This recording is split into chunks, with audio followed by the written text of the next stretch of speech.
¿Cómo está? How's it going, everybody? It is me, Rafa Zafar, and with Plustelo, whose name I kept fucking up for like the first 3 months I knew him or something. You got it. But now I got it. Now I got it. Plustelo, because it's like Plustelo, and it's like it feels like that's just, to me, it's just like I want to double the T. There's no double to that T. It's just Plustelo. No, Plustelo. Fuck, God damn it. I know who you are. I promise. It's okay. No, I've been in your channel now. quite a bit, and I really like your show, and I really like messing with you. So I decided to give you an opportunity to get me back, and do the old interview thing, because we're kind of on the same track and the same timeline, and I think it's really interesting to meet the people who I care about, and you're one of them, and whose stream like impact me in the way that I think about stuff. And like you have, and it's just like I want to meet the people I consider friends, and that's what the purpose of this show was for me, and it also gives you an opportunity to talk to the crowd instead of putting on a performance for them. I'll play you like a video game, and you get to put on, you get to be the thing that performs. Okay, you know what I mean? Like you get to actually have an opportunity to talk to people, and I think a lot of people want to know who you are in a more concise and deep way. So that's the purpose of the show. I'm really glad you can make it. I'm really glad you said yes. Honored, sir. To be here. So, yes. Likewise. Everybody, hello. If you probably already know, but in case you don't, this is Plustelo. He's also a horror RPG and action streamer, and he's doing some amazing work with lighting. I really love your lighting, dude. I can't get over your lighting. It's so perfect. Oh my god! I hooked it up to the stream with friends, and like I'm looking at it right now, and I'm like, it looks so bad. Really? It's so much better. Yeah, I don't like it. Right, but I understand it's because it's not going through my setup on OBS. But it's a work in progress still. But we can talk about the basics of lighting. I'd love to do that. I mean, I was a photographer. It's part of my life. It helps. But I'll be the first to say right now, my lighting setup, absolute garbage. What? But because I'm thinking as a professional in my previous industry. Like right now, if I'd walk in and this was like an actual set, I'd be like, this is wrong, that's wrong, fix it. It's not, well, that's how it is. I mean, everything's a work in progress. Of it. You are like, but I want to go on record, dude. You are like leaps and bounds better than every other streamer I've seen. And I mean every single one in terms of lighting, because your theme, the purple logo, everything, it just ties together, and like you got the exact shade that's in your logo, and you got it hitting your skin just the right way, so it's like you just like your light on half your face is perfectly illuminated, but it's still got that purple hue to it, and like the whole room looks purple, and like everything you've done has just like really given this flavor, is the word that I think that I don't know you used last interview. He called his stream a particular flavor. He wants to give his stream a flavor, and yours, it gives a very distinct flavor. And I'm not talking like Violet Beauregard flavor. Like it's this calming, smooth, like purple. That just, it's not even hamburger. Grimace. It's like you could do purple so wrong. You know what I mean? You could do purple so wrong, and yet you do it so cool. And like, I love that. And like I don't know why you dunk. I know why you dunk on it, because I'm the same way with that perfectionist stuff. And that's something I've noticed about all the streamers I really like.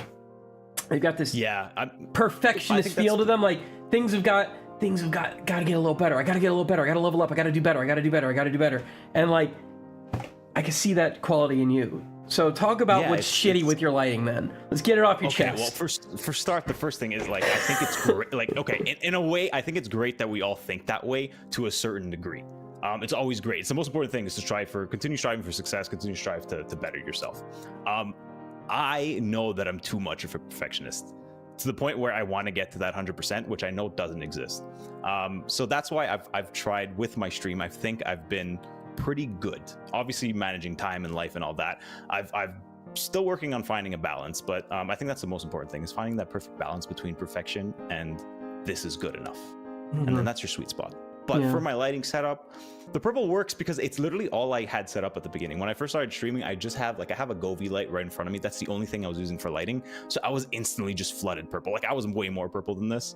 And I liked it. I mean, I went with my branding. I think RGB looks the best when it's purple. So I kind of just went with that. But in terms of lighting, like the standards, you got to have your 45, your key light at a 45, your camera the other side. Right now, my key light is almost parallel to me. Or right, like maybe it's at 70 degrees. So that needs to be fixed. I would like to have a little bit more actual natural key light. I think in terms of fill, that'll kind of help. But the background is what bothers me the most. Really? It's just... Well, yeah, I've mentioned it myself. It was very barren when you first started. But you had just moved. And so I was like, but you've given this sort of like minimalistic... Like, look at those shelves, right? Turn around and look at your own shelves, man. Point out your shelves. Yeah. You've got... It's like one shelves. thing on each shelf, really, and I like that. It's except for the top shelf, but I don't know what's up there either. It looks like trophies or baseballs, and then a trophy in the middle. Hockey pucks. There you go. So like everything just seems so minimalist, but like still entertaining. And then I like how you did the framing of your shelf with all the blinking LED lights, which also, by the way, despite them not all being purple, still kind of fit with the shade of what you're doing. Yeah, I gotta figure that out. No, what do you mean figure it out? It looks great. I don't know. It bothers me, but it works. It gives a little bit of a pizzazz behind me, but it needs some work. But I think in terms of like I'm a very minimalist person, so that fits. But what's your vision for it? Like, rather than saying, it's not what I want, what is it that you want?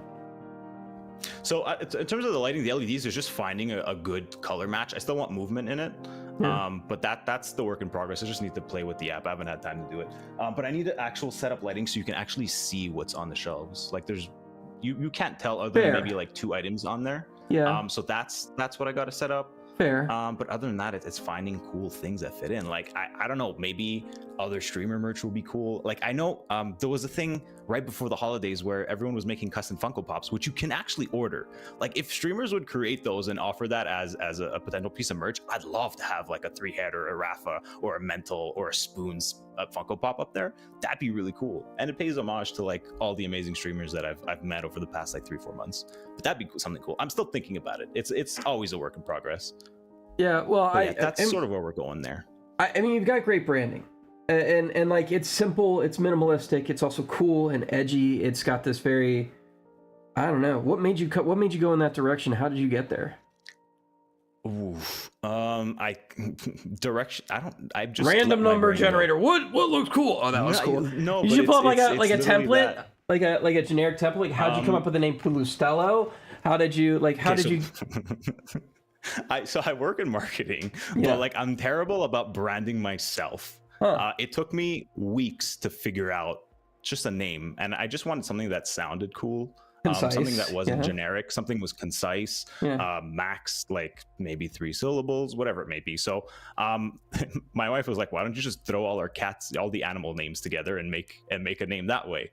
Yeah. So that's what I did. There's really no special story to it. It sounds cool. It's short. It looks pretty good when you type it out. It really does. There's nothing special to it. Oh, I think it looks. So it's well, what are your cat's names? Pluto. Oh, your dog Pluto. Yeah, okay. So my dog's Pluto. My cat Stella, and then the end is my other cat Lola, which is the low.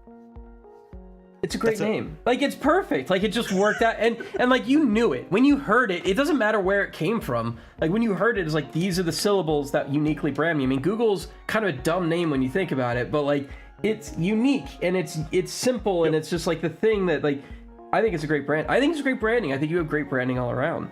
I mean, like your logo is just text. Like this is just who I am. Work in progress.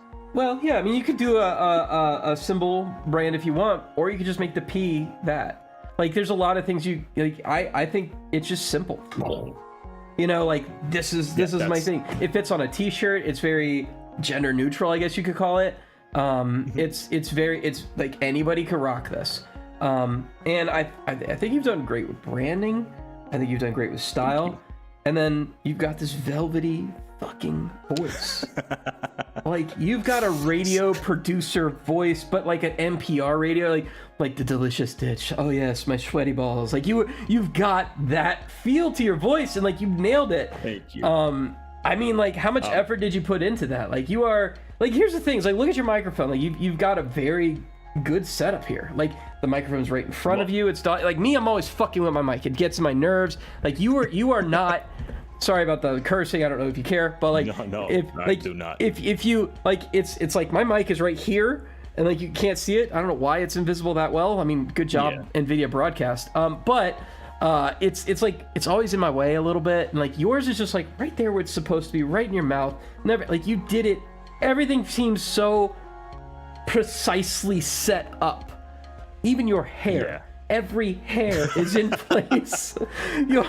Your beautiful eyebrows, they move at exactly the right, like, everything's like you are manicured, and that's what I think it's great. Like, you are completely manicured. It's like a rare thing to see that somebody right out the gate, even when they were struggling moving, you were manicured from day one. Like, you were very, you had an image in mind. You'd figured out what you wanted. You planned, and then you went through it. I just think that's impressive. Like, what was that whole process like? Yeah, for me, the number one thing starting was I knew right off the gate I wasn't gonna be a great streamer. I wasn't gonna know how to handle gaming and chat, and I still obviously am growing. We're still very early in the progress. But the one thing, and I'm fortunate enough that because of the career I had previously, I had the gear to do it. But the number one thing I wanted to focus on is I'll work out all the kinks in terms of being live, in terms of technical issues, in terms of dealing with chat, how to be engaging. But the least I can do is make sure it looks good, make sure everything works. And so that at least people can be somewhat intrigued to kind of pop in for the first time. And then the rest is in my hands, me being live. So that was the main thought process with that. And at least even the one thing, two, like having good quality video was a secondary thought. The most important thing for me was having good mic and good audio. And there's nothing special. Like, this is a 7-year-old mic. I got this in 2015. Bro, mics have been around for a long time, and there's not a lot of innovation left there. It's all like, it's all branding and the software behind it, and even that's been solved a long time ago. So, like, yeah. This is true. But this is like the version 1, I think, of the Blue Yeti, which I'm sure you can pick up on like Marketplace for $50, if not less. Probably less. So like, you don't have to spend $300 on like a Shure SMB7 or whatever it's called. This works perfectly fine. The most important thing is know how to set it up. And it's so wait, that's an omnidirectional? So it's like, yeah. So you can turn the dial so it can be bidirectional, strictly towards me, or it can capture the room as well. Does a Blue Yeti? You're talking about I'm thinking Blue Yeti. I'm thinking the Snowball. I think I'm thinking of the Snowball. Not the Snowball. Okay, I used to have that one, and it was very. I wanted something a little more right in my, like, this is the direction I'm speaking at kind of thing. So I got the Elgato Wave 3. It's been treating me okay, but I mean, like, that mic is killing it. Like, it's picking up everything you're sending at it, but also part of that's probably the direction you put it in. Do you go mic omnidirectional or? Yeah, so it's pretty much just capturing me. Obviously, I don't want keyboard clacks, everything. We got filters in to make sure that you don't, I mean, you still kind of hear the keyboard clacks, but then you play too much with noise reduction, you get kind of tinny. That's why now you're hearing my actual natural voice versus what I have in OBS, which is where those filters kind of kick in. And it kind of gives me, I wanted to go for a little bit more of a radio style voice, because that's kind of the style that I work with. I really like engaging with chat. So it depends where your setup is and what your intentions are. I can tell you put the low on your three band.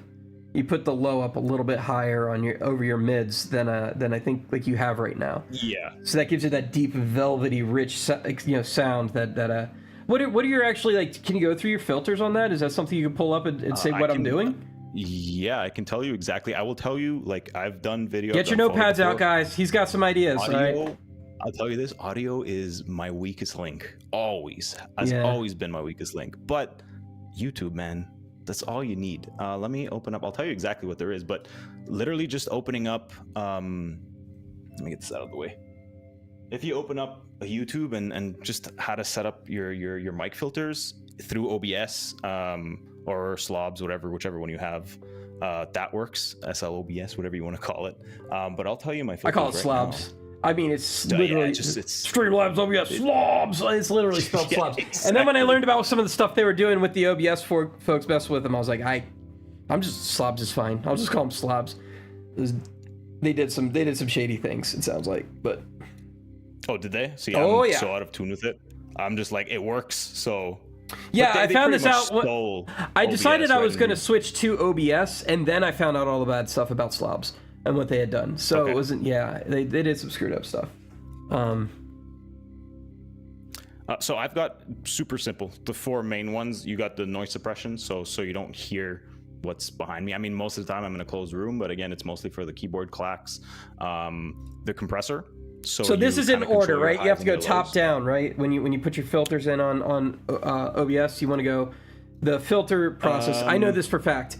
Is that the order that you put your filters matters. So the top one's registered first, the second one, and then the third, and the yada yada yada. And if you have to go in particular order, else it causes some artifacting, and you don't want that. Right. When I was doing video editing, specifically for talking heads, again, quote me. I've done this in October and I haven't touched it since. So don't quote me on it. Check your YouTube videos, check your tutorials. But I'm just gonna pretty much go off what's running. But yeah, make sure the order. There's, like I said, just YouTube it. Yep. There's really nothing magic to it. There's nothing that I've changed other than playing with it to find something that works for you. Yeah. That's the most important thing. But noise suppression. So again, obviously you just don't want to hear shit around you. You just want to hear your voice. The compressor, which is just going to control your peaks to make sure that if you do scream, it doesn't peak the audio. And when you're quiet, it'll kind of boost it up. So you can whisper and you can, I don't know, it probably won't work now because I don't have the filters kicking in, but it'll just make sure that you can whisper and get that, buttery smooth ASMR. And it'll still pick it up and keep it balanced. The EQ is what makes me sound like I sound. And then I actually don't remember what the VS2 plugin is here. So this is something that I got strictly off of a YouTube video, and I can find that YouTube video and I can pop it in. So I can put it on Twitter so you guys can take a look at it and you can essentially match what I'm doing. But it's a VS2X plugin. I don't remember what that does, but it does something nice. So that's it. It's really simple. Like I'm talking like I'm not an expert in audio at all. That's literally like the bottom of the ladder for me. And it did so much for you. And you know what's funny is like now that I'm like paying attention, I didn't at first, but now that I'm paying attention, I can hear like your jaw, your mouth moving, and you got rid of all of that sound on your stream. Your stream sounds 100% perfect. You are a perfectionist, and I do appreciate like that effort. I do. What made you want to start taking this effort to go through this? I mean, tell me about your life and how you got to streaming. Like, what is, and I mean, obviously you got some lighting background. Like, what led you here? Oof. Long question. Long answer actually. But long answer. Pretty easy question. Yeah. I was always more so in the creative realm. I started off my career in sales because I thought that's where I needed to go. Like I was looking at, okay, I need to make money to survive. Let's do that. Quickly ended up hating my life because I just really wasn't enjoying what I was doing. And I said, fuck it. Like, let me actually pursue what I enjoy. And that took me on a roller coaster of different jobs, different careers, freelancing. But it taught me a lot. Like I do not have a degree in what I do. I don't have a marketing degree. I have a college degree for communications, which helped, but most of it hasn't really directly translated to jobs that I've had. It hasn't really translated to any of the skills that I've acquired. It's just putting the work and learning. I mean, a lot of people have built careers and built their lives based on self-teaching, and it's the most important thing because we're living in an era where there's no excuse to not have a resource. It's literally free. Go on YouTube, Google it, you'll fucking find it. Like there's no excuse. So that's what I did. I realized that I really had a knack for photography. It itched an itch that I've always had, and so I worked my ass off, bought a super cheap camera, learned the ins and outs of that, worked for dirt cheap, and eventually ended up upgrading, building a small little freelance gig. Worked for multiple companies. Worked for some big banks here as well, for some pretty big franchises as well, some medium-sized franchises. And that led me to running a marketing agency for a bit, which was a lot of fun, and that kind of just exploded on the marketing side. So that took me to the different avenues. I ended up learning 360 marketing, learning as much as I can there, social media marketing, influencer marketing. Now, hold on, slow down. More of the So, graphical design. Yeah. like, first off, I don't have a marketing background. I have worked with marketing folks, so I am I'm slightly familiar with these terms. But I mean, like, give some of our viewers a little bit of a crash course in like marketing and what the, like, a systematic approach to actually building out a brand would look like. Yeah. So the most important thing is well, you need to do your market research. You have to have an idea of what you want to do. You find your product, which in our case is ourselves. We know what we do. We know what we're good at, what we're bad at. That's your product. Hone it down, find a sort of niche that works for you, and do your market research. I'm going to talk just in terms of streaming here, but for me, it was horror. How can I do horror differently? I'm still working it out. I'm still figuring it out, but I found something that works, and that's the trolling aspect of it. So that's the main thing. Learn as much as you can about what you really, really want to do. You need to know what you want to do with streaming. You can't just go live, pop in a game and play. I mean, you definitely can, but it depends what your intentions are. Yeah. I mean, if you're really good at the game, you might get successful that way too. But right, yeah. But like, not many people can be that good. You know, yeah, exactly. Yeah. Yeah. So that's the most important thing, and I think that's the base of where we need to start. Yeah. And then identify PMF. Like, I don't know where you. Right. Yeah, exactly. Identify product market fit. So make sure you know that there's a place you can sell something before you even start building something. Yeah, that makes sense. Go ahead. So work with that, and then I kind of for streaming, like the most important thing that like I said, wanted to focus on is what are my strengths, and for me it was I know how to make things look good. So I worked on that. Visually made it visual appealing. The rest, there's not really much you can do in terms of being great live, being a good speaker, other than practice it. So that's really just getting live. Filming yourself helps a lot. So doing that. But on the marketing side of that is and I'm going to speak a lot in terms of things that we should all be doing that I'm not doing right now, and that comes to balance. And it comes back to knowing and where you want this to go. For me right now, I'm sort of in a comfortable space. I know what the end goal is, but I'm not sprinting. For me, this is a marathon. So I'm taking it as I go, and I'm not expecting this to be an overnight success. But the next thing, obviously, is people need to know your product. You need outreach. Once your product is settled, figure out a way to get the word out there. Networking is a huge one for us. The hardest part, though, is getting out of the circle of streamers, which is something you've spoken out about already. It's something that I'm figuring out right now. The answer is simple. The approach and the work is not, but essentially that's the number one thing. So network is an easy way to get your feet off the ground for this, and that's your brand awareness within the community. Outside of the community, if I'd give you like a step-by-step walkthrough, is long-form content. Long-form content is probably the easiest and most translatable content that'll be able to get you out there right now. Short form is great. Yeah. So I mean, like that's the thing, is a lot of people have been disagreeing with that approach in the past several years, mostly because of TikTok. And their algorithm in TikTok has been making it very easy to go viral by accident. And so you pump out a lot of very short form content and just pray you go viral, and then that boosts your it's basically top of funnel.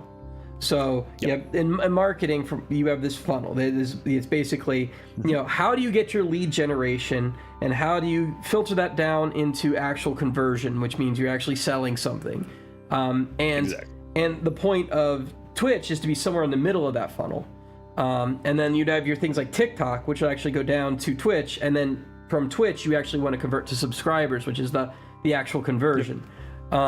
So what I'm when I hear long form, the general consensus has been that short form is now taking over long form. And so then I started doing TikTok, and it's frustrating as hell, because there's this like it sounds great on paper, but there's this 200 view jail, 250 view jail. Yes. And then there's a 750 view jail. And once in a while you'll get to like over 1,000 views, but like to get these viral content things to happen is a lottery. But then I watch YouTubers, like Rick Beato just put out a video recently. He's a very famous like guitarist YouTuber. And he put out a video just today that said why people are leaving YouTube. And so to me it's like, how can you win in such a saturated market? And like, I have no answers. So, I mean, when you say long form, I'm like, I just had I on here last time, and I had a totally different opinion. I's opinion was long form was killing him because he would spend 9 hours working on a video and he put it out and get 50 views, right? So I don't have any answers for anybody at this point. I'm just saying, if you have, I want to hear why you lean toward long form instead of short form. Okay. When I say long form, I don't mean completely like abolish short form. You should 100% be doing short form, especially if you're in a time crunch. Do the short form. If you can't do the long form, do it. This is the problem that I'm having. Is I know I need to be tackling the long form, but it's just in terms of time. How do I cut down 3-hour VODs that I do 3 times a week into a condensed video that's entertaining, that has good cuts, good edits, and still have time to stream, do my life, work, whatever it needs to be.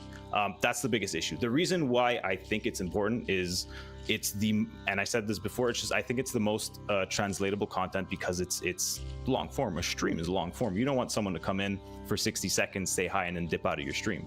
Yeah. That's pretty much what TikTok is built off of. It's built off that instant high, that instant gratification that you get from that 30-second, 15-second, 16-second video. Right. So while it is good in terms of virality, that it's previously was a lot easier. Now it's really gotten to a point where it's throwing shit at the wall. Find something that's good shit, throwing good shit at the wall, finding something that sticks. And what's worked for me, not on but on the professional side, my work side, that's worked is once you find that formula, just repeat it. Yeah. And it works. Once you find something that sticks, even if you're coming out of 200 view jail and you're getting 1,005 views, try to do something similar. That's usually what works. So I don't think you need to, I don't think that you should forget about short form completely, but you should think about the long form. And it doesn't necessarily need to be, I said my example was cutting down short VODs because I don't have the time to think of and do something different. However, and then this is going back to my point where I said that a lot of things I'm gonna recommend and suggest I'm not doing myself. But what you should be doing, even on the short form, is finding something that relates to what you're doing on Twitch, that has some sort of connection, and hone in on that. Something that you have a little bit of expertise in, or something that you enjoy, and work around that. Build a different community in a way that still will translate. It'll work better on the long form side than it does on the short form. But what's good with the short form is you'll be able to hone in on a niche that's going to be a lot easier to go viral on. So those are the 2 big tips on those platforms that I can, or 2 tips, multiple tips that I can give you on the success on those platforms.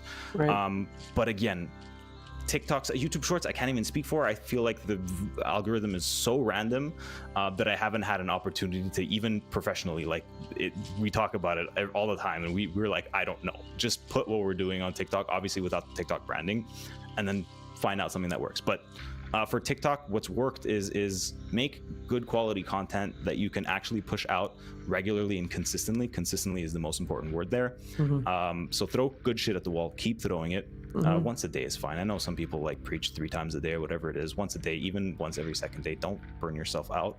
And then just start looking for those patterns and seeing what works. And something I have noticed about TikTok is if you use trending audio, trending yes. Things that are already trending on audio, you will get out of that jail. More than likely, you'll get at least 750.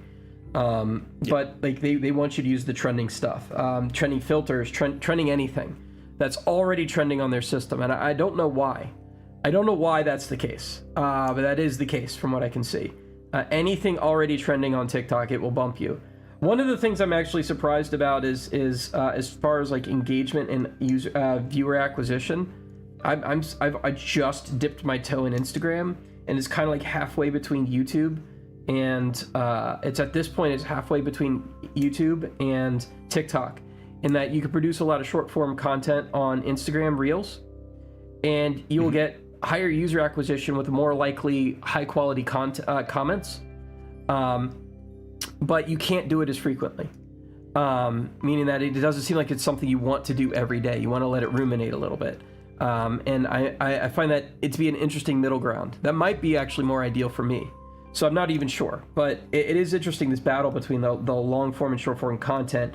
What kind of long form content do you think is actually conducive for a Twitch streamer? You say everybody's got to find their niche, but this is the whole So, all right. Before I get into that, I have a theory. I'm just gonna lay it out there right now. This is go for it. This is my too clever by half, big brain bullshit theory. Okay, this theory is that with AI coming out, generative content is going to be on the rise, and already, it's going to be indistinguishable from real content, from human produced content, I should say, from noodly wet computer to digital hard computer. It's gonna be very hard to distinguish the two. It already is. We're seeing it with static pictures. We're already starting to see it go into video. With that being the case, the easy prediction for me is that 5 years out from now, a lot of original long form creative content such as animation and possibly even a television show could be put out in the next 5 years, which is entirely AI generated. And it'll be more than kitschy at some point. So the first one's going to be like, oh, it's all AI generated. And people are going to be like, oh my God, this is so newsworthy. And then they're going to be like 3 years later, like half the programs are going to be that, because I see that the bottom line, the overhead of actually running an AI generated content production system is significantly lower than a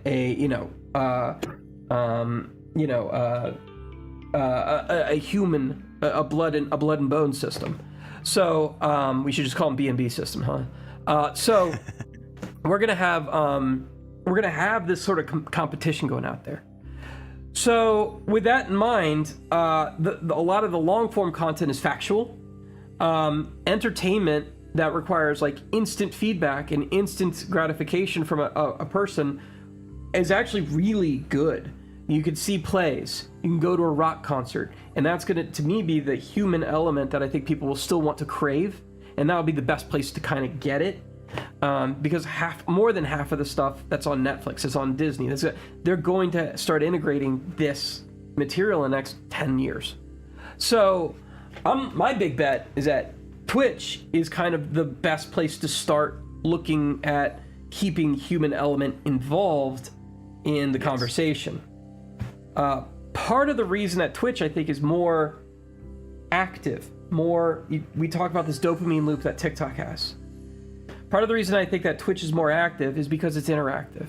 Now, you can have a chatbot which gets better and better and better and better with these LLMs that actually produces very interactive content, and nobody would be the wiser.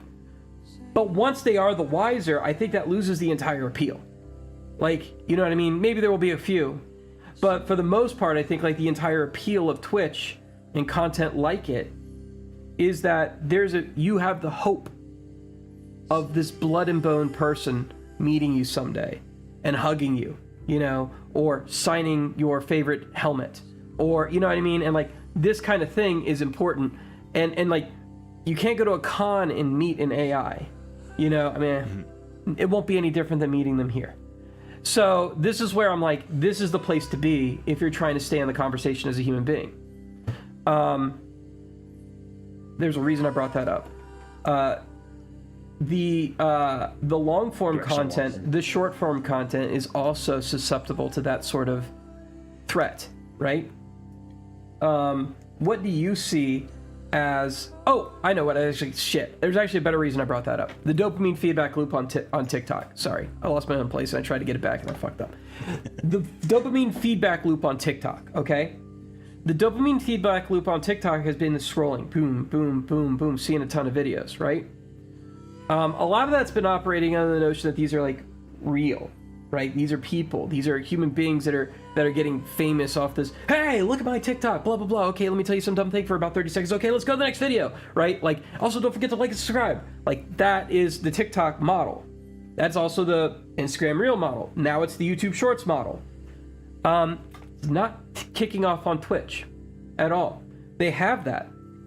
It's not taking off. Why? Well, because the real dopamine feedback loop on Twitch is in human interaction. Blood and bone interaction. Person-on-person interaction. And if I could jump in your chat and get a comment from you like that, which I can. Hey, Rafa, how's it going? How you doing today, buddy? That is a dopamine hit that you get nowhere else. And so, sup? Yeah, no, I'm a great interviewer. I swear to God. I didn't have a point there. It's just like, that's kind of where I'm at right now. And that's why I'm like, this is where we're kind of at. Yeah. Yeah, so, I mean, I'll touch on pretty much everything you said, but I guess I'll go from backwards and reverse. Backwards and reverse. As far as like all right. why it's not working, yeah, you know what I mean. So forwards. Yeah, exactly. For Twitch, again, one, it doesn't translate right now. But yes, as far as like the dopamine hit, like I'm not gonna go look at a story for something that I know I'm gonna find on Twitter, because 99% of the time, it's I'm announcing I'm going live, or it's something I'm gonna find on TikTok because it's just a clip that you've already reposted. So there's nothing really unique about that sort of feature right now on TikTok, and I think that's where they're lacking. Plus, it's on TikTok, on Twitch. Plus, it's extremely limited. But I don't think that it could be forever dead. I'm not going to say that I see it taking off, but I'm looking at something like the feature on stories on Instagram. It was ripped off of Snapchat. Yep. But Instagram had the differentiality that that's a platform that strictly is based, or was at that point, strictly based on quality content. Like most of the content you've seen on Instagram is high quality visually. It's sort of drifting to that as the whole content world is drifting to something that's a little bit more relatable. But yeah, that's just my take on the Twitch. I don't think on the Twitch stories. They're useless to me. I think they're useless the most. I don't really think there's a point in working on it unless Twitch adds some sort of uniqueness to it or an ability to do it. But who knows? On the AI side of things, that's where it gets super interesting. That's where again, I don't have an answer to it, because it's just hard to see and say where things are going to be going that way. The most important thing that I think everyone should be doing is familiarizing themselves with it, because it's such an incredible tool, especially on the long form side. And this, you can right now create long form content super easily, super viral topics that are easy, that require zero work, that you can do strictly through AI. ChatGPT, write me a script for a long form video. That's approximately 5 minutes long. It'll do it. Yeah, like the whole video. You can just, even from the whole video. Nobody will know. Yeah, nobody will know, and it works. I mean, there's tutorials on it literally left and right. It's all I see right now.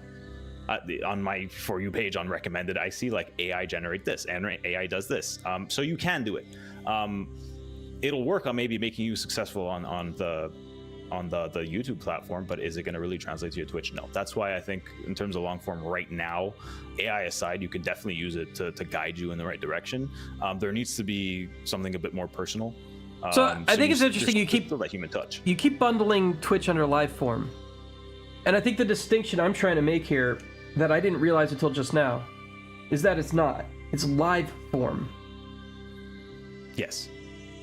So there's short form, TikTok, and then there's long form, and then there's a live form. And this is where I think we're at. I don't think that word exists in that manner, but I think it's true now. Yeah, yeah. There's 100%. It's different engagements throughout, which I guess you can also feed that as your funnel. A short form, it'll translate a bit more to a YouTube channel, and that long form would probably translate a bit more into your live form. Right. So that definitely works. But on the AI side of things, it will get to a point where it's gonna be a large part of the content we consume. I don't think I could double down and say what I think how it's gonna affect creators. Yeah. I think it's gonna be more of a benefit to creators than it will be. I mean, it already is right now, at least in the form that it's in. I don't think it would pose too much of an issue. I think if anything, like you mentioned, it'll probably feed the live form more than anything. Yeah. Somebody, X Spoons actually mentioned in chat, and I try and like leave chat to chat, but sometimes something picks up on my eye. And in this particular case, he said, I think YouTube has it all. So there's a competition between these platforms. So you guys know, I'm actually streaming this on YouTube right now and not using any of their features. I'm using it to back up the VODs. I've been doing that forever. I get no traction on YouTube. I know some people might. I don't. And a lot of the cool things that I like about Twitch are channel points. A lot of the cool things, the third-party integrations are through the roof. Like, through the roof. If you want to do anything streaming, they have a Twitch integration for it. Anywhere, right? Twitch is the thing. They have contracts. This is something I learned about like IBM. You're not going to kick IBM out of a contract, right? They're locked in for 10 years. Twitch has contracts with things. They just went back to San Diego's convention center probably because when they left, they realized that their money went down a bit. Or like they got a better deal, I bet. I don't know what's going on there, but typically when they leave a city and then they come back to a city, it's not because they hated the other city. It's because the city they left before was like, hey, come on back. You know, like this is the kind of thing that I think, I'm guessing that speculation. I could be completely wrong. They might have just hated Las Vegas. But, you know, Twitch is the dominant player and they're owned by an umbrella corporation, which can very easily sustain them even if they're net negative, simply because they bring so much other things to that corporation, especially in the data collection side. And when we live in a world of AI, data is oil. So all this stuff together, plus the future of long form content, I don't think Twitch is going away anytime soon for live form. As, you know, because like Prime is putting out their own long form content and they want to hear what people think about it. What is a good place to farm that information than somebody who's doing reviews on Twitch? They can just automatically pull their channel down, slurp it into an AI, get a result out. Next day when they want to read, hey, what are people saying about this particular show? Take all the Twitch reviews, Twitch people out, slurp that in. It's their own content. They can even write their own reviews based off that. Like there's a lot that can be done with Twitch that has nothing to do with Twitch. The value proposition of Twitch is not whether or not Twitch brings money, it's whether or not it brings data, which is another reason why NVIDIA is so involved in this Twitch thing, because guess what? AI is not just using video processing, graphics cards are not just used for video processing, they're also used for AI processing. Anyway, I'm being a geek, and I'm taking your interview out of your way. But no. This is where I'm kind of thinking, is like, Twitch is stuck. Like, I don't know if I agree with YouTube having that potential. I don't know if I agree with, like, anything taking over Twitch at this point. You know, Kick is fun for, you know, a certain crowd, but, like, I don't think... Would you ever start a Kick channel? No. I thought about it. The only thing enticing was the split, but other than that, there's really no other value proposition that I see that makes sense. One of the value propositions that I got early on was that you should try Kick. It's more your audience, which I thought was rude.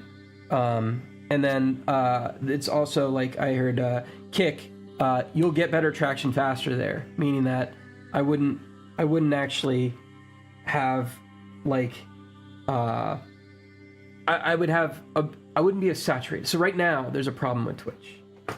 Like you're a growing channel. Like you understand, I'm talking to you about marketing for a reason. Like how do you stand the fuck out in such a huge pool, right? Yep. It's hard because a lot of the things that I thought implemented like don't work as much as I thought they would. Discoverability is just the hardest thing. That's where I think going back on Spoon's comment is where YouTube has a lot more traction in terms of conversion. And I'm speaking with certain influencers that have worked for it just professionally. Like you see their lives they're not great, but they have the traction. That's where the translation comes from in terms of bringing audience. Like for example, if you do long form and YouTube works, you should be streaming on YouTube exclusively. But as far as standing out, it's consistency. It's consistency and outlining every single step that I've pretty much already said. But at the end of the day, it's not guaranteed. It really isn't. Minus infinite funding, minus things that most companies are able to do. As a single individual, it really takes a lot of consistency, a lot of time, a lot of research. Again, going back to the market research, understanding your product, understanding where you fit, and finding a way to sell that. So looking good, making sure your stream works, your audio works. Researching games is one thing that I've neglected since the beginning, but finding a category that can bring you more viewers is super easy and super simple to do. Use like Sullynome is another thing. Use what? Sullynome. So Sullynome is it's like a database for Twitch. Yeah, I've seen those. You can pretty much just find like there's actually a few, and they all look about the same. Like I think it's I just like Sullynome, but there's like 3 or 4 that you could use. That ties into it, and then again, it's producing that content off platform. Other than networking, collaboration works on stream.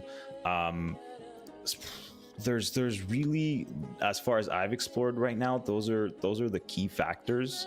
I don't know if perhaps you've tried something that's different, but other than that, that's pretty much what's mostly outlined. And I mean, from a business standpoint, that's most of the steps that are taken to really get it out there. So consistency. Have you incorporated your stream? I have not. Yeah. Yep. A lot of people haven't. A lot of the stuff you do, including gifting subs, can be wrote off as marketing fees. This is true. So like there's a lot of things you can do. I mean, it doesn't matter unless you're paying yourself or bringing in taxes, but it's there. And if you do start making money off of it, it's good to know it's there. Plus you can claim it for the future. So there are some business stuff you can do to manage a lot of what you all these mics and stuff you're buying. If you consider yourself a business and you're bringing in $1, you made one sub, and you made some amount of, you can actually like withdraw this and count it as income. You're getting a 1099, I think they put out in the United States for this, I think, or whatever the form they give. They're all business write-offs. You don't have to pay taxes on that. Most of the stuff I'm using, it's what I did when I was freelancing. That's pretty much what I did. All the software you buy, anything you do, they're all expensive, baby. Especially if you have and if you got an office, you get like if this is your specific office, like there's it's part of that business. So there's a lot you can do. There's a lot you can do, and people don't do it, and it's so funny to me because it's just like right there. It's like you're complaining about how much you pay, but it's like it's right there. It's like anybody can do this. Anybody can do this. There's no like you don't need a billionaire for this. Like this is easy. Like. But the other side of it, and I don't think you can do this without spending much peanuts. Like I said, at the base of it, you obviously either need a capture card. The PC, we'll toss the PC aside. It's probably more cost effective to do with the console. Part of the thing. Okay, I'm going a little bit off track here, but maybe with like a $1,500 investment, let's say, at the base. After that, you don't really need to spend, like, yes, the gifting, the bits, it all helps. But for the most part, on the networking side, which is where that expense really comes from, I haven't spent a single penny outside of gifting subs, apart from like my initial investment, which again came from my previous business.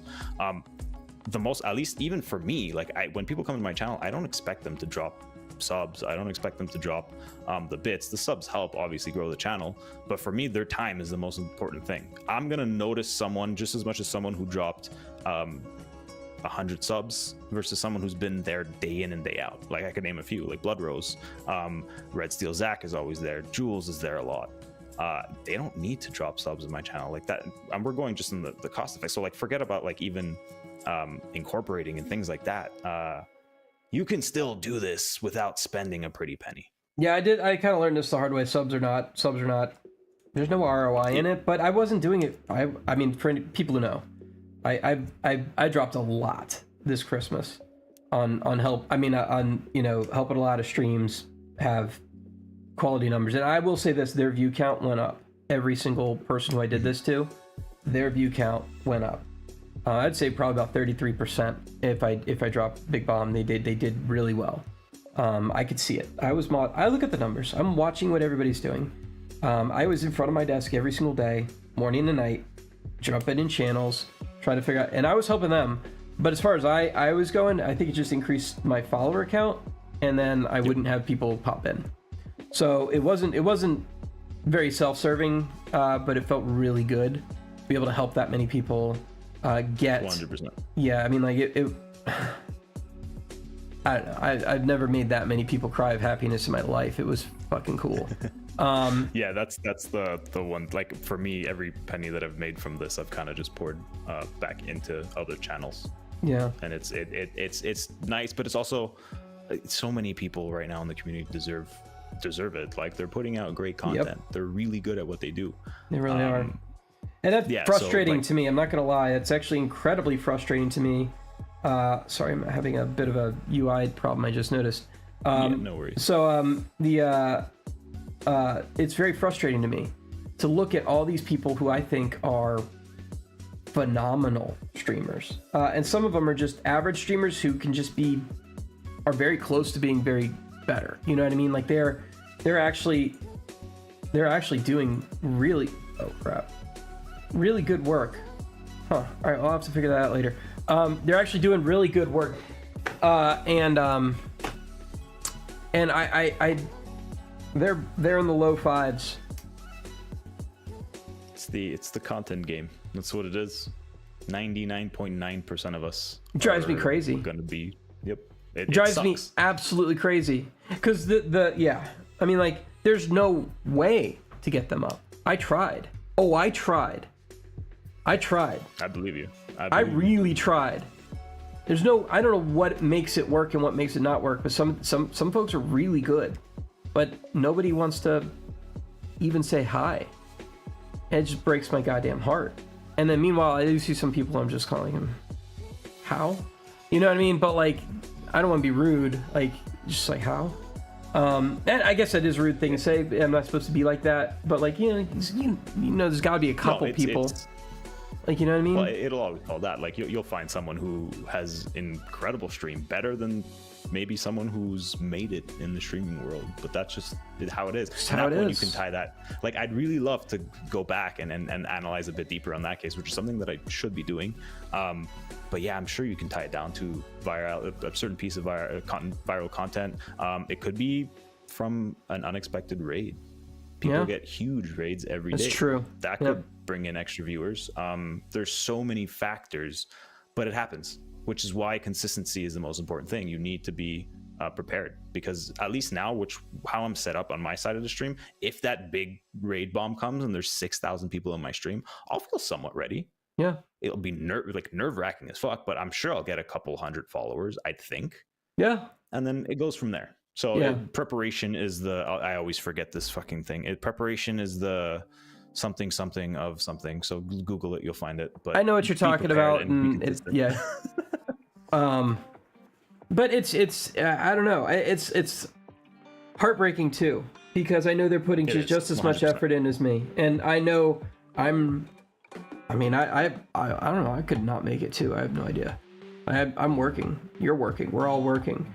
I don't want to be negative. I think we all. So that's the other thing, is like, I surround myself with people who I think have not only that feeling of they are going to put in the work, but also they have I get the feeling that they won't leave others on the battlefield. You know what I mean? Like, I feel like that's what I feel like. They know what the word friendship means, and so that's kind of like. That's like one of my core values. It's really hard to find that in people, but for some reason on Twitch I find it a lot more, probably because I'm looking for it desperately. My wish is that just one person from our community makes it out there, not because of that leaving people on the battlefield. It's just one person. It would make this whole thing so worth it, just to be like, you can do it. Yeah. That's one of the wishes that I have. I don't care if it's me, if it's you, if it's somebody I haven't even met yet that I'll meet in mental stream on Friday. I don't know. Yeah. But that would be the great thing. And I think the most important thing is understanding and coming to terms with the reason you're doing it. At the core, you need to be enjoying it, because you'll never get that consistency from it. You'll end up hating it and you'll drop it, which is why can't remember the stat, but I think it's like 90-something% of streamers after 3 months just quit. Yeah. Because everyone thinks the content game is a get rich quick scheme. They think it's easy. Look, I'm going to tell you guys right now, if you would have I don't want to, everybody knows. Rich ain't it. I know it makes, I went through 3 years of sitting on the couch after it happened. And yeah, it doesn't solve shit. Like, it doesn't. If you're in this game, just make sure that it's not to be rich. If you're doing anything in life, make sure it's not to be rich. I mean that, like anything. Like if you do, like there are people who are janitors at a school and love their life. They just show up every day. They say hi to the kids, give them high fives. You know, they're cleaning gums off the sidewalk, but they're also, you know, making sure the walls are clean so the teachers can put up paper. They love their lives. They get to, this is where they want to be. There are people like that exist in this world, and you want to be like that. What you don't want to be is the guy who's sitting on the couch going, well, what now? Do you know what I mean? And, yeah. So, but I will say this, it does make a lot of other things easier. So it sucked being poor. It sucked. But like, you know, like it's not the answer. If you're in streaming right now and you like you said, Plustelo, and it's to get famous and rich, like that's not it. That's not it at all. That's not it. I have friends in college who took theater, and they're happy as a pig and shit, but making like $12-15 an hour on some gigs. You know what I mean? Because they get to do set design all day. You know, like that is what they want to do. They have college loans they will never pay down. They're going to defer the rest of their lives. They will, you know, a lot of them will, you know, are struggling to maybe never be homeowners their entire life, but they are happier than they will ever be because they're working on a show that they absolutely love. Yep. It's the most important. It's what I learned early on, and I'm glad that I figured, like, I went through I spent like tens of thousands of dollars thinking that I was going the right way. And I, again, unhappy. And I started from zero. And I'm really happy I took that path. And the reason I'm here, something I probably should have mentioned this earlier just because of the platform, but the reason I am streaming, one, again, because I am enjoying it, but two, I think if ever it does get to a place where the community is big enough, and they've already proved me wrong, but the biggest thing I want to do with this platform is just do good. Amazing things happen when you bring a bunch of people together. I did my first charity stream right after the holidays, and I put a $100 goal, which I thought was pretty good for my size community. We hit 6 times that, which blew my mind away. Like the generosity and just everything about it just blew me away.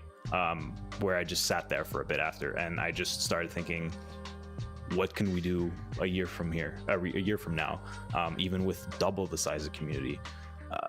That's the main aspect of why I really want to do this. Is I see so many people take off on platforms, and they're doing great work, but they have the ability of doing so much more, and they're just not. Oh, that drives me crazy. Or they can't. Yeah. That's the one that also drives me crazy. It's just like, I gotta wait until my next paycheck is to see if I got enough money to buy a camera. I'm like, dude, I'll buy you a camera. Like, nah, don't worry about it. I'm like, bro, like, I'd rather you pay for my water bill, right? That breaks my heart. Somebody said that to me. Like, I would rather you pay for my water bill than pay for the camera. I'm like, oh, dude, but you were so fucking funny.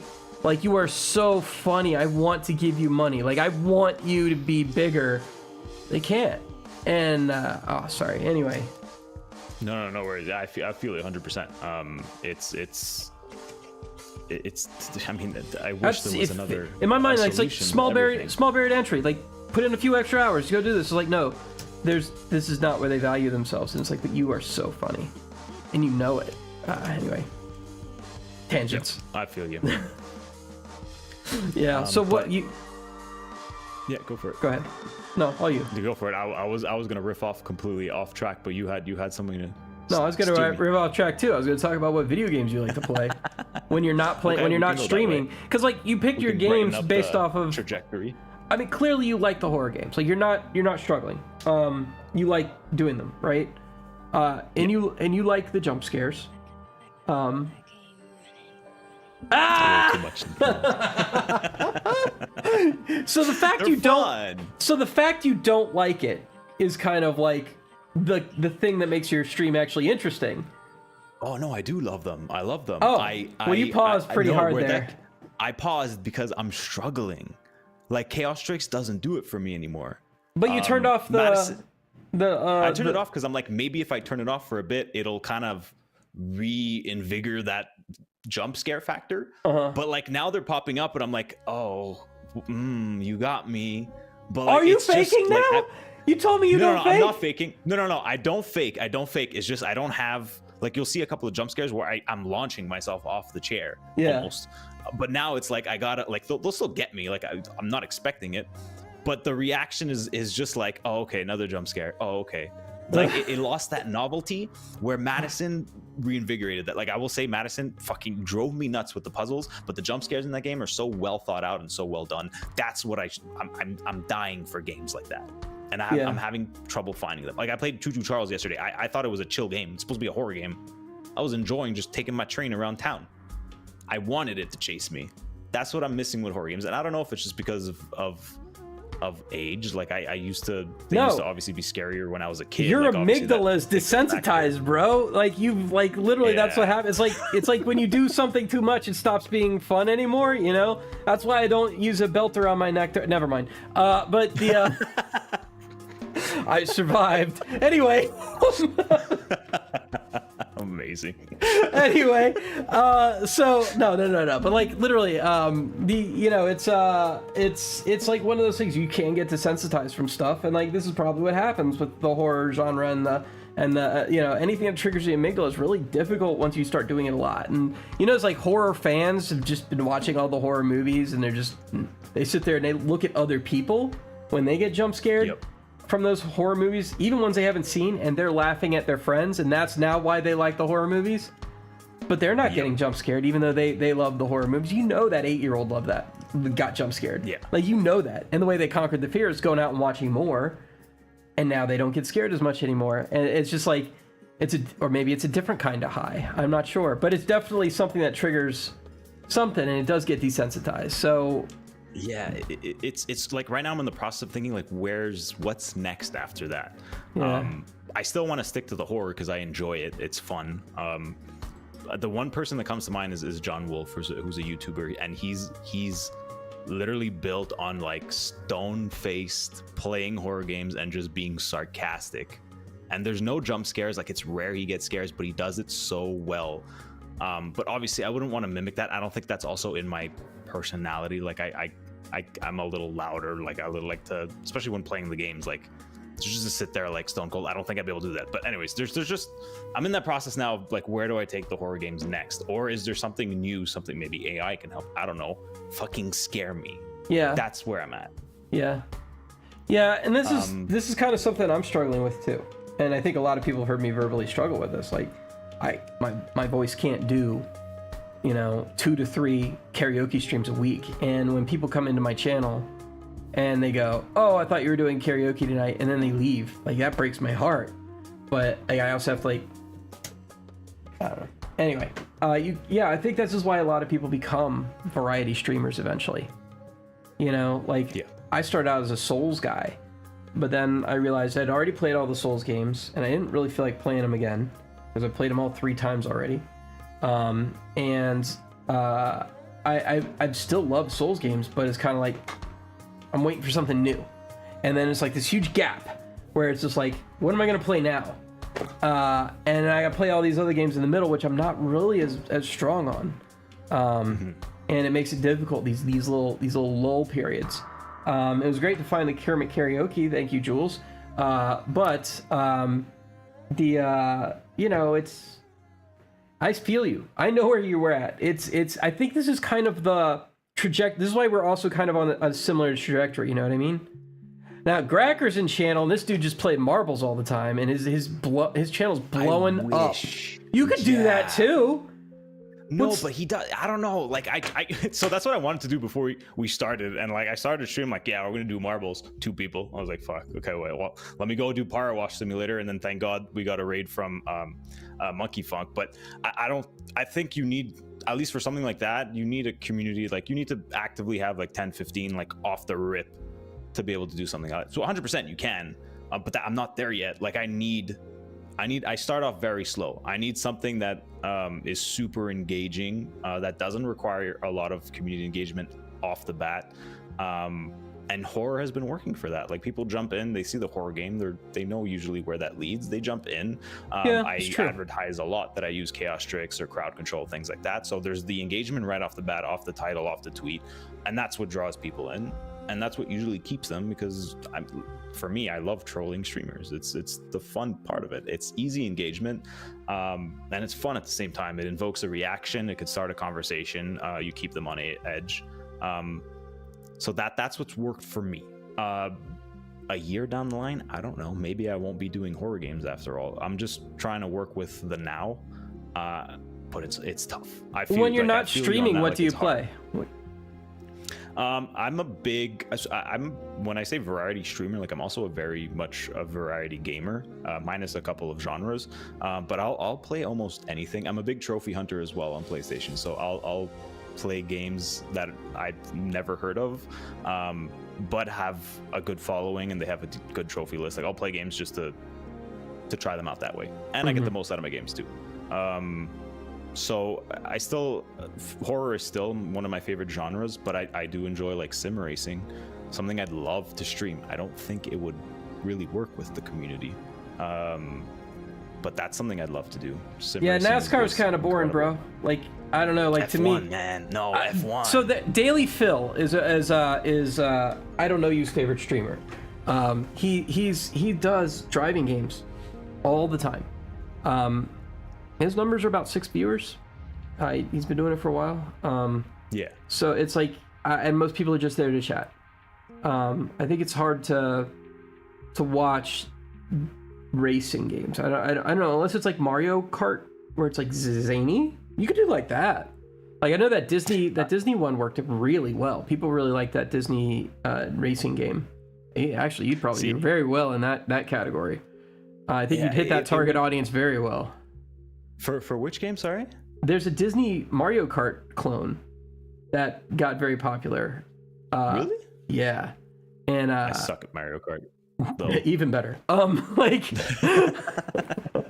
that's the thing I love about streaming is people are always like, yeah, I've got to be great. And it's like, no, actually being bad can be a benefit too. Like if you're bad enough to the point where it's funny, it can be good. Like good content is good content. It has nothing to do with skill. Like I think Disney Speedstorm, that's what it's called. Yes. Like Disney Speedstorm. Yes. Yeah, I'll play with you. I'm curious. Let's go. I'll look it up after. Let's freaking go. Speedstorm. We'll set up Speedstorm night. Speedstorm collab. Yeah. I'm totally down. Yeah. But like, yeah, I mean, like if you want to do racing, like there's options that aren't like F1. See, I don't even think I would I mean, I'll look at. I think you should keep with horror right now. That's what your people like. But... Yeah, like I said, just because you asked me off stream, that's something I enjoy doing. I don't think I'd ever even consider streaming it, other than because I'm bored and wanted to do it, just to get it out of my system. But it's definitely not where I think the channel is going, or where the community, where I want to build a community either. Because I know the F1 community, and it's that or nothing.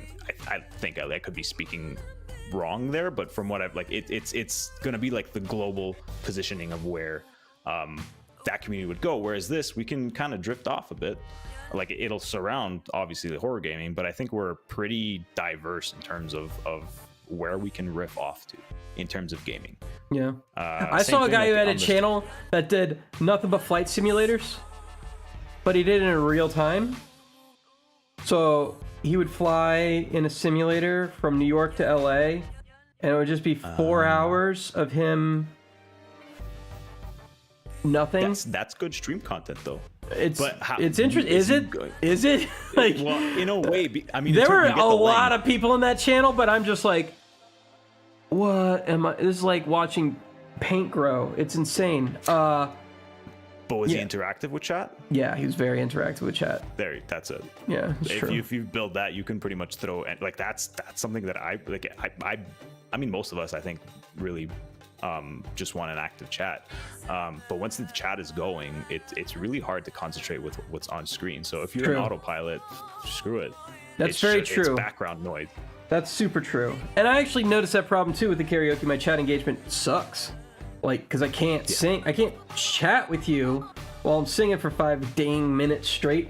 So it's yeah, I get it. And then I'm playing catch up, and then it's like, and then if I do 2 songs in a row, chat engagement is the most important part. And you're very good with chat engagement. You're very good with prioritizing us as the audience. So I got to give you, good job on that. Thank you. Yeah, you can't hear the soundboard, but. I saw you go for it, so I figured something was. It's funny. a golf clap. It's a golf clap. Anyway. Very nice. Chat's man, always important. they really are. They really are. I mean, that's why we're here.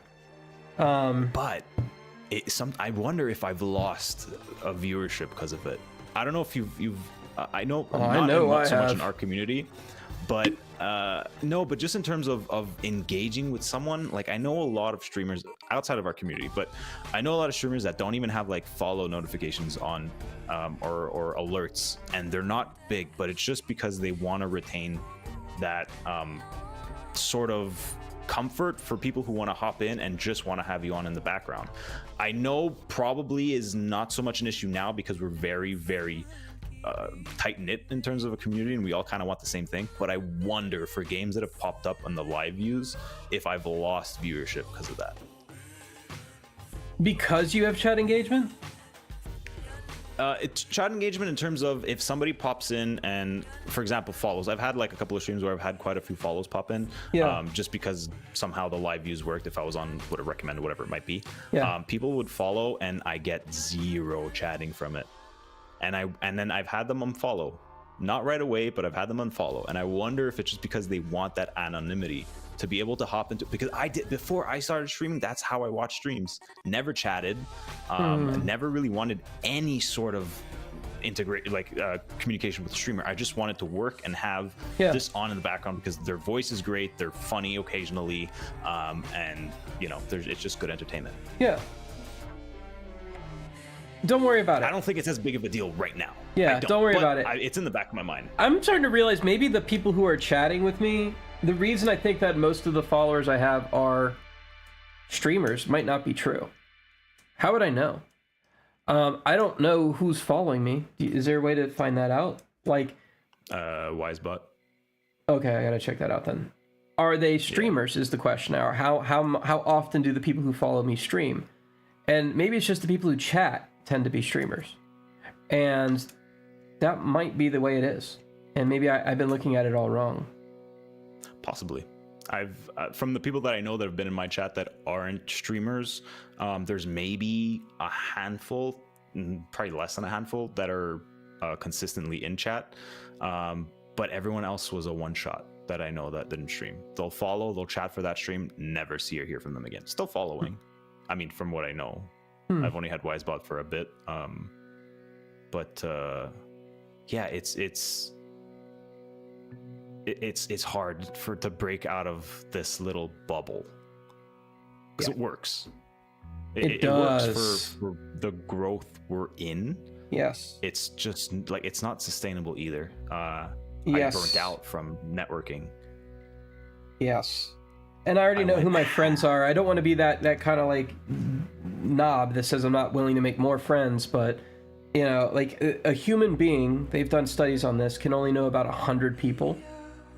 I think it is about 100, it's about 100 people before they're mentally capped out. Okay. And like that's the average person can only know about 100 people before they're. Yeah, I'm definitely lower because I'm an introvert. Like for me, it's probably more like 50, 60, and I could say that in terms of the Twitch streamers, I'm probably about in that like 30, 40 like mark where there's a real good inner circle of people who I feel like I could pop into the channel and I know they will recognize me and I recognize them when they pop in. And the worst part is there's people who are popping in my channel now and I want to know them, but I'm having trouble getting there, right? And they're really funny. And so now it takes harder and harder and harder amounts of work to actually get me to notice you. And there's been a few people who I view a lot. I'm actually surprised Gracker noticed me. Like, honestly, like right off the get, Gracker noticed me. And like he knows he's come in. He still says hi. I assume he watches every once in a while. Gracker's a machine. He is. I'm surprised though. Like the first time I popped into his channel, I was like, this guy is great. I love his vibe. I like what he's got going on here. The shelf behind him is dope. It's probably because I did some donations that day, but he remembered me, and that was very impressive. And like, but I'm not Cracker. Like that's not my thing. And like I think you saying the same thing. So yes, we're gonna cap out on networking. Everybody has to cap out on networking. There. Yeah. I don't want to. We know who our friends are, you know. And it's like. Yeah. But that's the rude part now, is that there's people who come in and I'm just like, I have to see their channel. What am I doing? Why am I not seeing them what they're doing? Like they chat every time. And it's like, I gotta check them out. And then it never happens. And I'm like, I'm such a douche. Like, what's wrong with me? It's tough because there's even people that I consider friends that I'm not even able to jump into the streams too often, just because one is the timing, which I'm sure they understand. But for me, that bothers me so much. Like Squez is one that it bothers me every time I wake up and he was live the night before and I was dead asleep. That bothers me so much. But I try, and that's why I'm kind of feeling already tapped out. Is as much as I want to go learn about a new streamer and meet someone new, I look at my follow list, which I need to scroll a lot to make sure I see everyone who's live at the time. And there's people that I feel, I don't want to say deserve more love, but like that's where I'm most attracted to now, and where they definitely deserve it, 100% deserve it. Not more than anyone else, I don't think. I think everyone puts in the good work, but there's people that stand out in our community, and it's tough to kind of. So when you see things like Campfire Network, I don't know if you're familiar with them. I think that might even be high. Yeah. There's so many. There's so many people in there. It's a fire hose, right? And I think that's why those fire hoses were created in the first place, because they identified this exact problem we're talking about and thought, the obvious solution is we all just make one big Discord and put everybody in there that we find, and then we'll just feed them through the fire hose, right? But everybody just drowns in the fire hose. And so it's like, if it weren't for Campground, I would not have gotten affiliate. So I appreciate what they did, but like. But it comes down to the same thing. I took a different approach, which was a little bit more personal, a little bit more difficult. Actually, it was the Meat Gaming that got me affiliate. Go ahead. Sorry. Yeah, no worries. But it's essentially the same thing, right? You're being thrown a bunch of streamers, and you're gonna get lucky enough to build maybe a handful of really good connections, and then that kind of blossoms from there. And then I don't know, like I from Twitter I started with that, but most of the follows that I gained from that were not really worthwhile. And that's where I'm kind of even preferred to slow down on the networking, because it's becoming to a point where the follow thing, it really is built more on that symbiotic relationship where, okay, we're both expecting. From my standpoint, I never expect anyone to come to my chat, but the majority, I think it's safe to say the majority of people who are fishing for follows, like visually and very actively fishing for follows, that's the intention. It doesn't work. It really doesn't, and it's been like that for years. I'd rather very much sit at my 300 and whatever follows for the next 3 months and build my viewership with existing people than have 1,000, 1.5k followers, whatever, and still be at this number. So again, the problem is that we got to find out who's following that isn't a streamer and how to reach them. And I think this is still... And why. That's exactly it. Why are they viewing us? Why are they viewing us? I don't know if you know Alex Harth, I believe. Like, phenomenal viewer. I see him in every chat. He does not stream. He's super... I'd pop in the streams and he's on the top of the gifted, but he's just a viewer. I'd really like to pick his brain. Like, obviously, there's the content is the reason, but why do you choose to stay in like a couple of streams? What is it? What about me is making you want to be here? What can I do that makes more people like you see me? Right? Like that's where I'm at. Like I want, which I think we've all identified already. Like, you know why people come to your stream. I know why people come to a stream too. Well, yeah, but like to a certain degree, I will say. Like, there's you already know what you're trying to sell. How can I reach more people? Yeah, I guess. Like that's the thing, is how can I reach more people who are like interested in that? There's a market for anything. You just got to find it, and then we're going back to where we started. TikTok. Jada Jules just said it. Like, TikTok, Rafa. It's like, dang. So this brings us back to the chat. I think we kind of reached a good point where it's like none of us actually have answers, and if we did, we wouldn't be on the interviews. Yeah, anyway, there is an answer. It's just do it. Go do it. Stop it and go do it. Yeah. I like this. Seriously though, like, go do it and come back in a year. Then after a year, you can maybe even less. Enough. 3 months is enough to say that, okay, I did every single step to see if I've had an impact. And if you didn't, and if you're still willing to continue, change it and then keep at it. That's all the formula is until it hits. Yeah. That's it. Yeah. And it's very possible it might not ever hit, but that's it. It's simple. Yep. Just like everything else in life. Are you going to TwitchCon by chance? It's kind of I really want to. I've told many other streamers that it'd be really cool to meet everyone in person and just have like a big community party. Yeah. I don't know if I'll be able to financially, but I will eventually, 100%. Yeah. I just booked 3 rooms there, so I'm trying to go. I hope I can get tickets, because when they go on sale, we'll see what happens. But I don't know if I gotta watch that apparently, but it's something I want to go to. I feel like this is the other side of networking that we don't get to do very often, which is the in-person networking. Yep.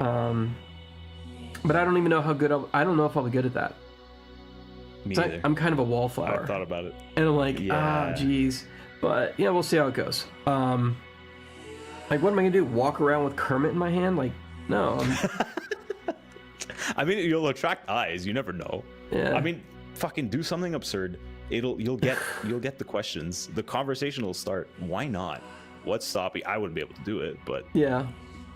What's stopping you? See, now I as a person, he downplays himself constantly, but I don't know you, who's in our chat right now, as a person who would do very well at TwitchCon.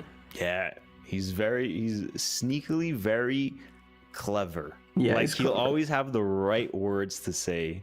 But I feel like, I don't know, from what I've gathered from your streams, like Ai is very calm, but he knows what to say. He reminds me of one of my friends. And I feel like, yeah, you would definitely do well. Like, I feel like there's nothing that'll catch you off guard. Nope. I feel like he's going to meet a lot of people at that event, whereas I would meet like 5. So if that, but anyway, I'm going anyway. We'll see. I'm thinking that's just part of the thing too. It's like, you gotta, like, there's probably local Twitch streamer meetups too. I don't know, like regional at least, and maybe we should start looking at those. But it does seem to me like there's some barrier that to reach people who are just interested in watching streams a lot more than they are, and I think getting those those clips, those moments that really make you pop out, I think that's going to be really important. So yeah, whatever. One of the things I've been wanting to do is make it. I don't know if you have a channel trailer, but I'm working on that. Yeah. Okay. Yeah, I've been wanting to do one, and just like a good compilation of clips. That's badass. Yeah, it helps.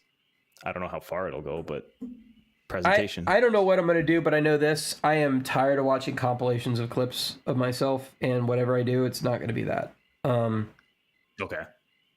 Well, everybody has compilations of clips of themselves. Yes, but okay, so I see it in my head probably differently than you're seeing it. I don't know how to explain it though. I'm a very visual person. But that's something I like about you, by the way. Like it's your defining feature is how incredibly visually, like, orderly you are, I guess is the right word. You are precise and very clear with your image that you project, and I love that about you. Like, And I'm not just talking about I mean like the images you project. Yeah, like for instance, I sing karaoke. I know we'll go back to what you're saying in 1 second. I'm sorry. No, go for it. I'm gonna flatter you for a second. I sing karaoke because I can hear things, and it just never was an issue for me. It was just like there was no blood-brain barrier for me hearing what sounds correct, right? It was just like, this is it. You want me to jump to this note? I know what that note is. Boom, I hear it. I hear it in my head before it even comes out my mouth. It's just the way that it is, right? That's incredible. You're the same way. How? Like, but not with how? But with visuals. Like I could see it. You Yes, jumped right into photography. You found the right spot. You know exactly what to do. You have exactly an idea where to take this. What looks good? What doesn't look good? Okay, I got to pitch correct my photograph. Like, you know what I mean? Like, it's the same thing. Like, you don't have a problem making the exact image project onto the film. You know what I mean? Like, that is where your brain gravitates to. You see it in your head, you know where you want to go, and this is what you're going to do. Sometimes it might come out a little crackled, whatever. That just takes training and practice, but you know where you're going with this. And that okay, that's fair. Is you. And that's your strength. And that's what brings people to your channel. Because like I said, every hair is in place. Like, you know what I mean? You know what looks good, and that's where you go. So I just want to point that out. You know what I mean? Thank you. I appreciate it.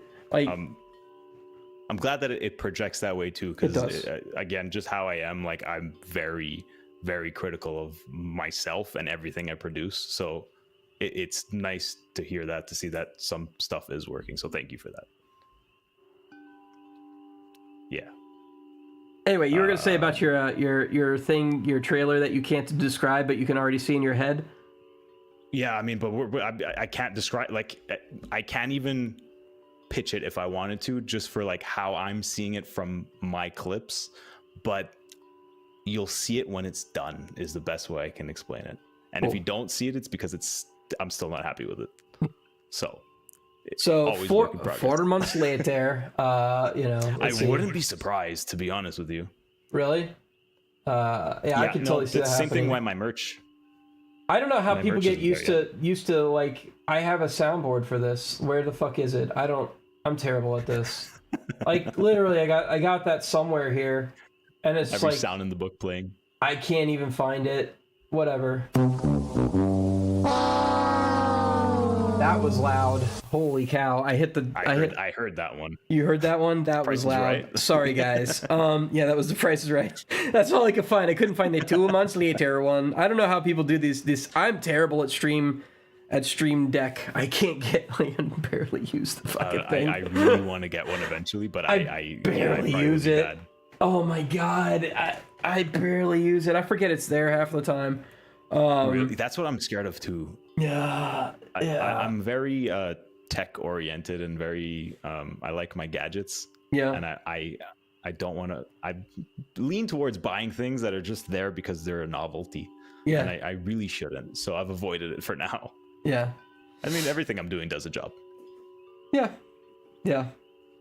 Well, I hope we see it before 4 months, but take your time. Merch first. That's the priority. Do finish it. I will tell you this: I haven't sold a single item of merch.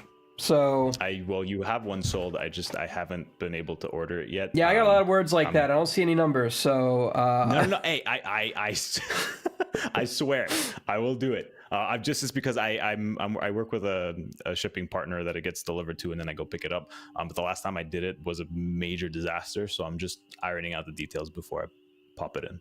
Okay. But yeah, 100%. I will. No, that hoodie is mine. I want it. It's good. You and 3 Head are first on the list. Okay. Speaking of, and if not, you can literally clip this, send it to me if it's not done. I noticed it. I was gonna pop it out. Where are you, bro? Didn't even come in to say.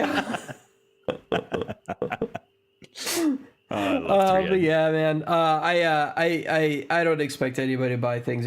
See, that's the other thing is a lot of the people I'm pitching to. This is how I know. A lot of people I'm pitching to, they don't have a lot of expendable income right now.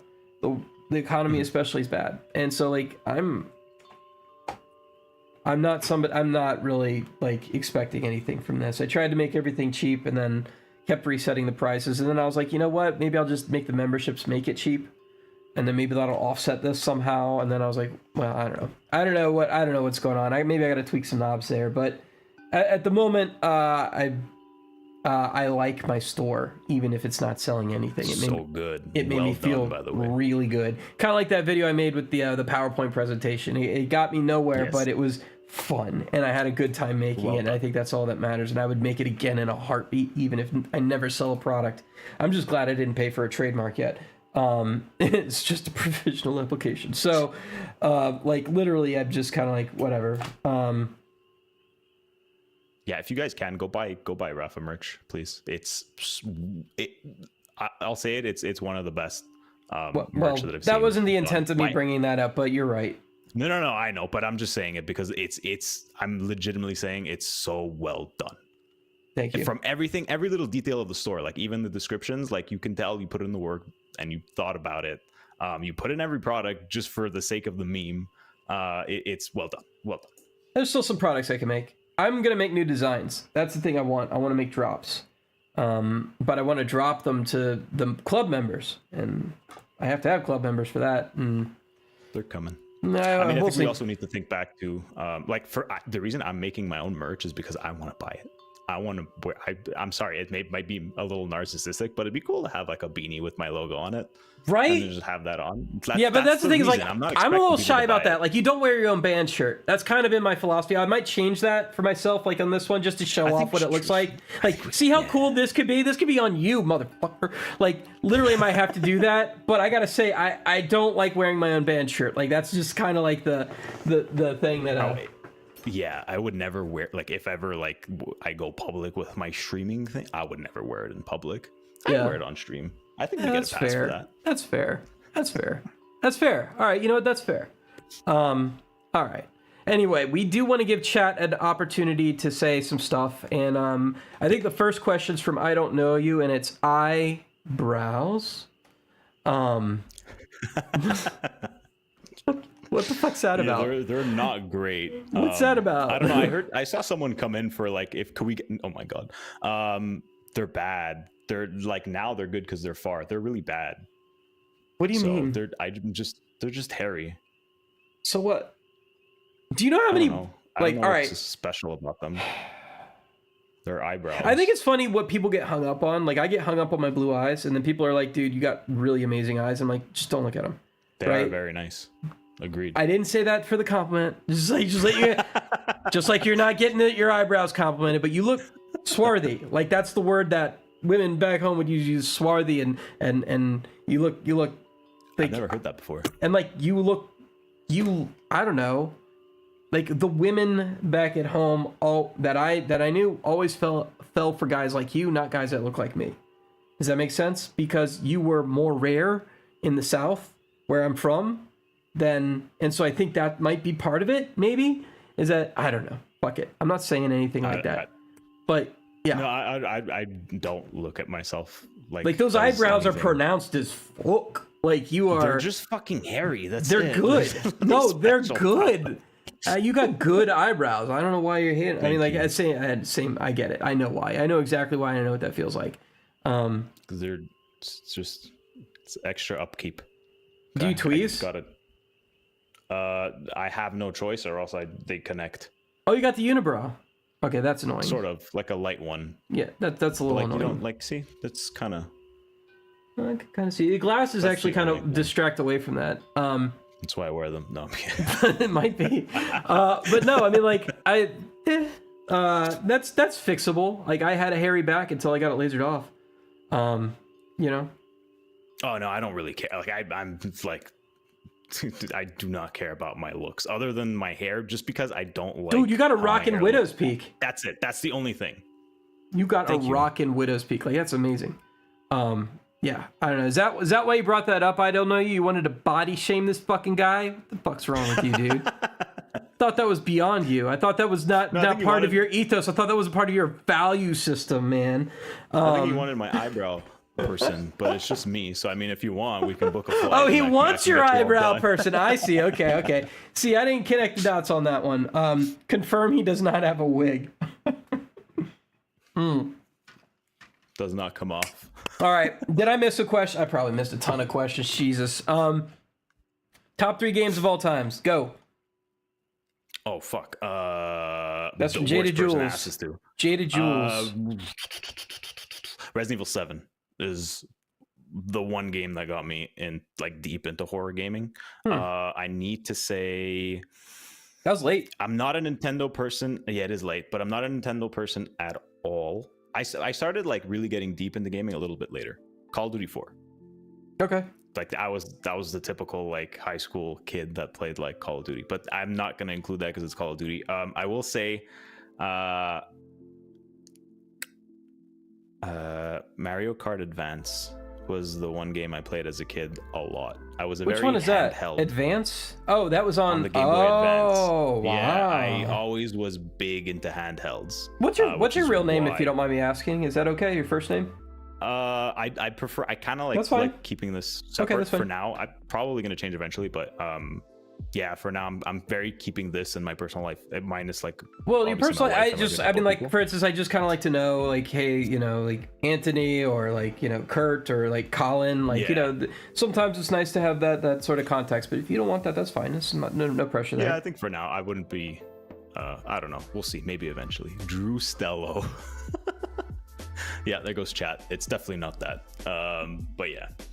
Okay. Do you have any weird collections? So Game Boy Advance. Weird collections? Oh, sorry, I didn't realize. Now we lost our rhythm. Do you have any weird collections? Let's just do that. Let's skip. I used it. I was missing one game, but I don't know. You guess. Oh man. I don't have weird collections. I used to work with animals before, and I had, I guess you can say, a collection of tarantulas. What? Yeah, you heard that. Tarantulas are fucking cool. Wait, you had a collection of tarantulas? First off, those are pets. Okay. No, I know, but it's still a collection. They just sit there. Do we call like pets living beings, or do we call them like I mean, like, do we call them collection? But I mean, like, you got hockey pucks back there. Are they the same as your tarantulas? Like kind of. Okay. I wouldn't call like my cats my collection, but like I feel like an animal that it doesn't do anything. It just sits in its enclosure, and sometimes you don't even see them. But like, just look up. I never really was into them until I saw in Avicularia versicolor. It's the nicest looking tarantula. It's like purple and green and fluorescent. It's incredible. They're really gorgeous. They're arboreal. They don't really have potent venom either. So in the off chance that they'll bite, you're kind of cool, right? Ooh. Like, that looks cool. Ooh. And they're like a really bright blue when they're spiderlings. Antilles Pinkto Tarantula 2. And they're an investment. If you get lucky, if you get a female, they're an investment. That, at the time when I had them, is about $25 spiderling. In 2 to 3 years, if you get a female, it's about $350 to $400 at the time. So how much does it cost? What does it take to feed those things? Dirt cheap. You can get like mealworms for like, what, I don't remember how much they were, but maybe like $1.99. Feed them throughout spiderlings. You keep them in the fridge, and then after that you can get like $1 hornworms once a month. Sounds like it has a better yield than streaming. It literally does. If you get a female, if you get a male, you're on a timeline, but like, still, it's insane. Yeah, it says a better 3-head monkey. You've been back in. What up, dude? There you go. There, finally. Somebody DM'd him like, you didn't make the show. Rappers wearing your hat. Rappers wearing your hat. He already called you out. I actually wore your hat and your shirt 2 days ago.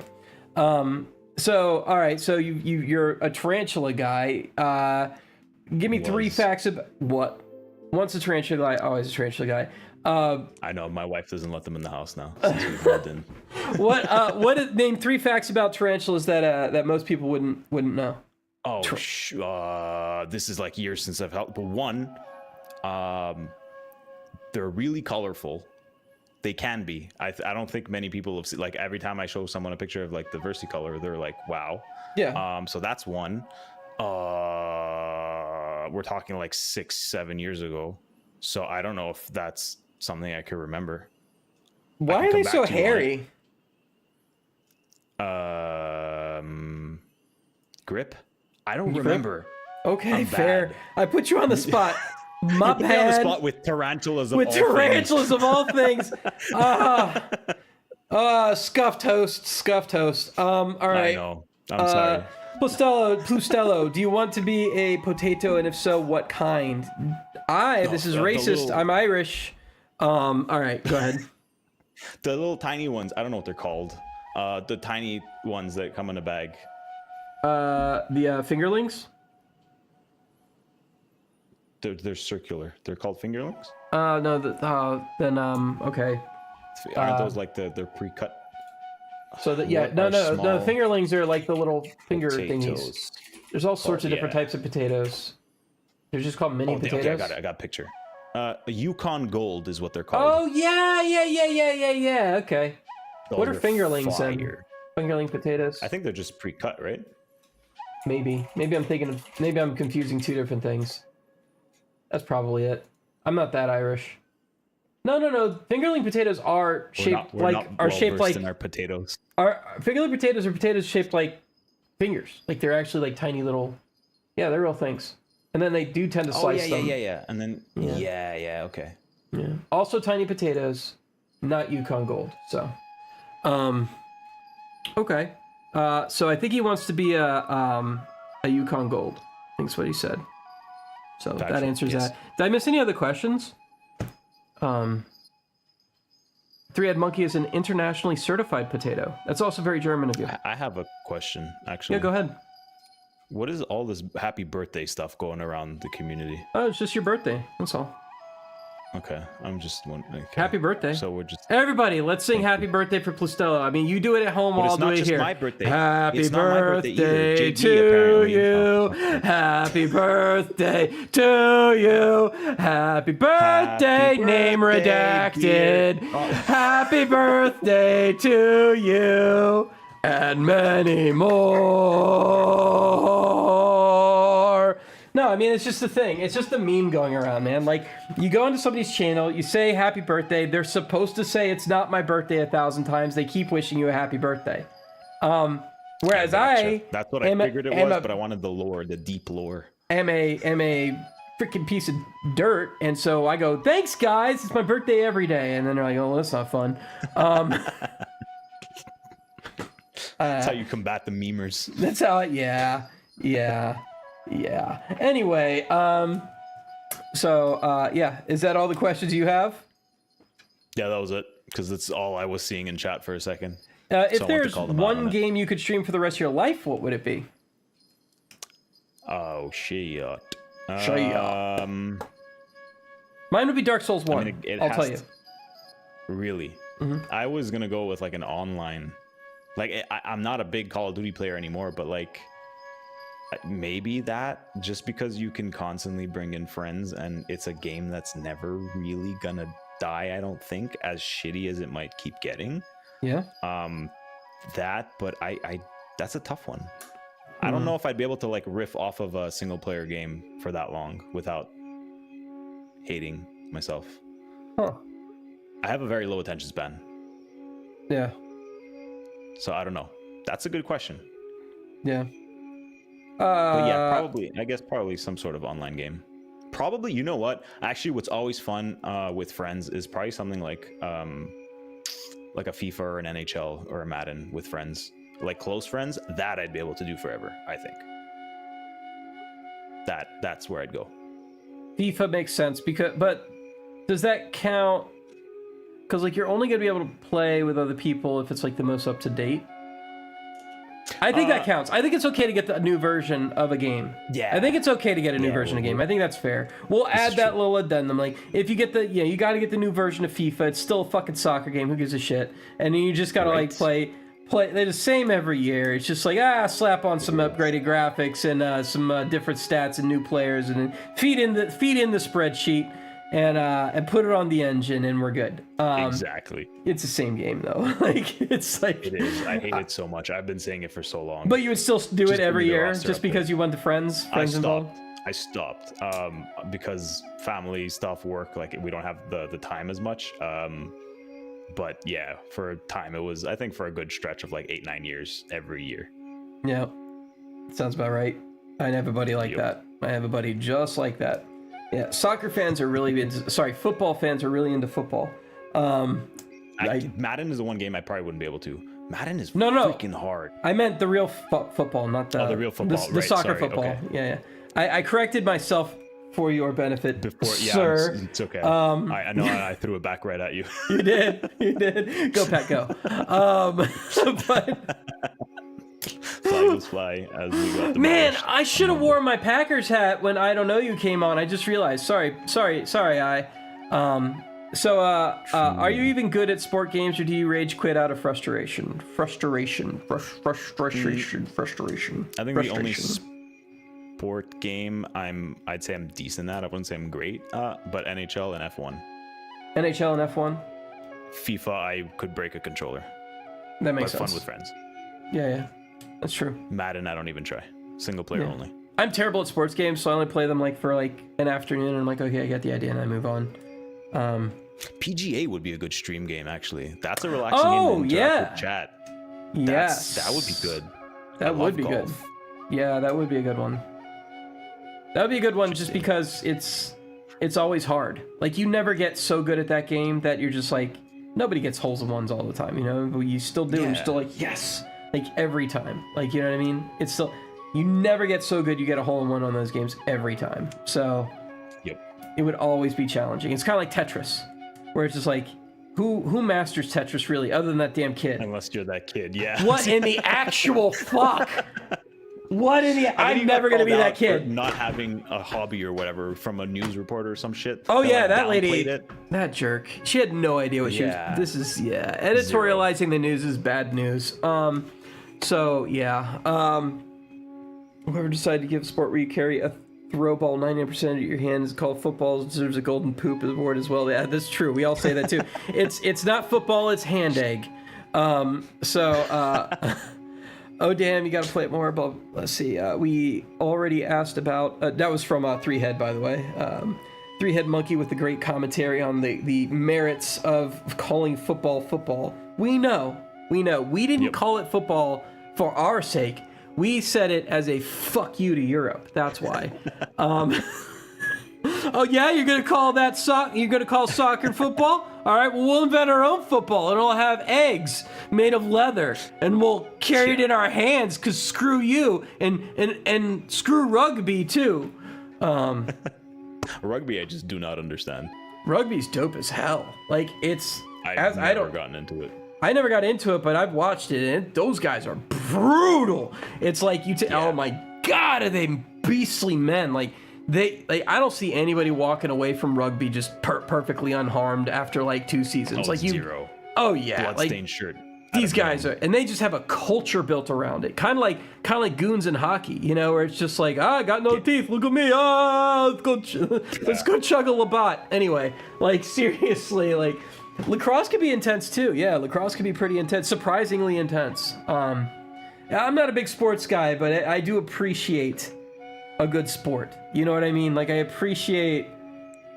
Yeah, I don't do the team thing. I think is the problem. I can't stick with a team that long. Maybe with with a team. Maybe with a person. Like I like F1. I am a Ferrari fan just because, but I follow one specific driver.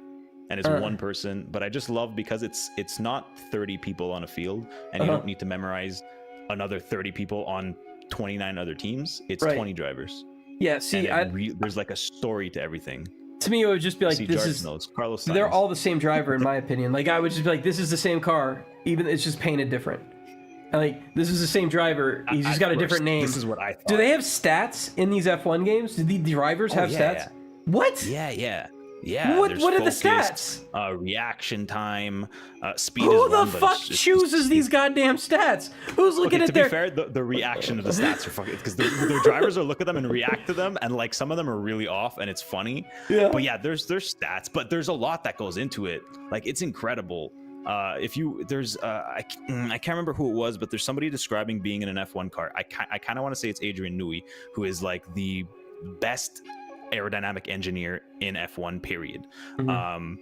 And he spoke about being in an F1 car and just pressing the brakes and his whole body is lurching forward and he cannot lift his head. And his engineer tells him that he pressed the brakes at like 20% force, whereas normal drivers are pressing them down at like 80, 90%, which it's such a physical feat that I find so impressive.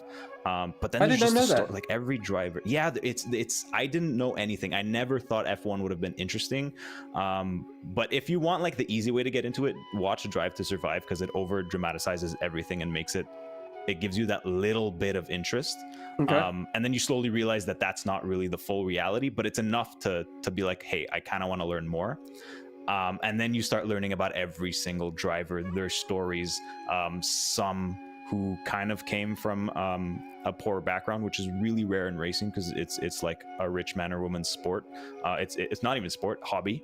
Like you if you want to race in like the Ferrari Cup, you can spend 300 something grand on the GT, and then spend I think $100 for the entry courses, and you're racing in the Ferrari Cup going to around the world. Something like that. I might be off a couple $100,000, but it's you have money, you can be a race car driver. I wouldn't want to. I wouldn't at any age. Yeah, it's dangerous. There's like 60-year-olds doing it.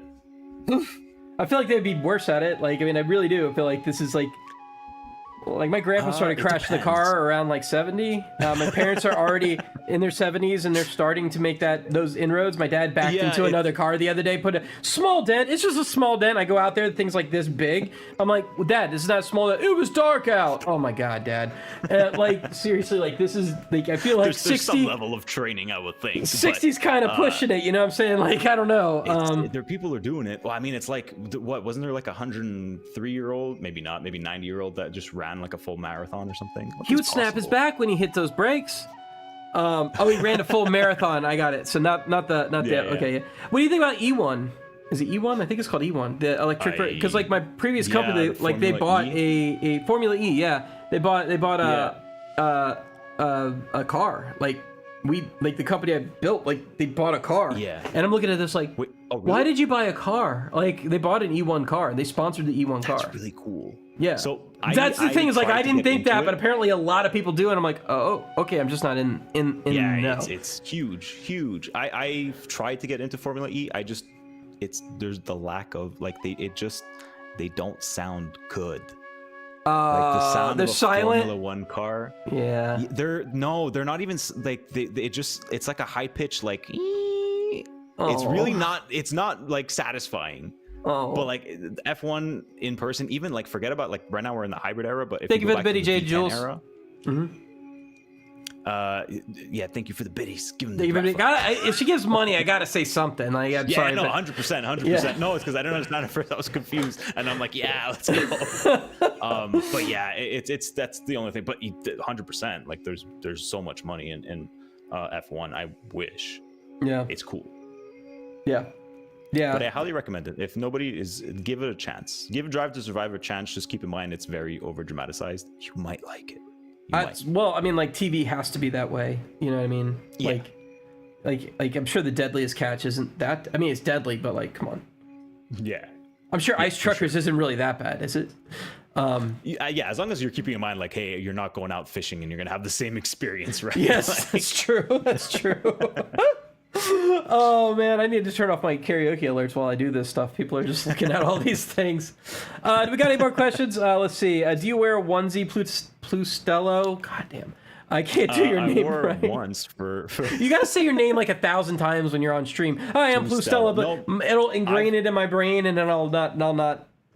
I think I've said Plustelo before on stream. No shit. Everyone confused. I know. I swear. I don't know how to say my own name. Like it's supposed to be Plustelo, but I just say whatever at this point because it's whatever's easier for the viewers at that point is what it's going to become. I had a problem with that too. Like we named our token that we built.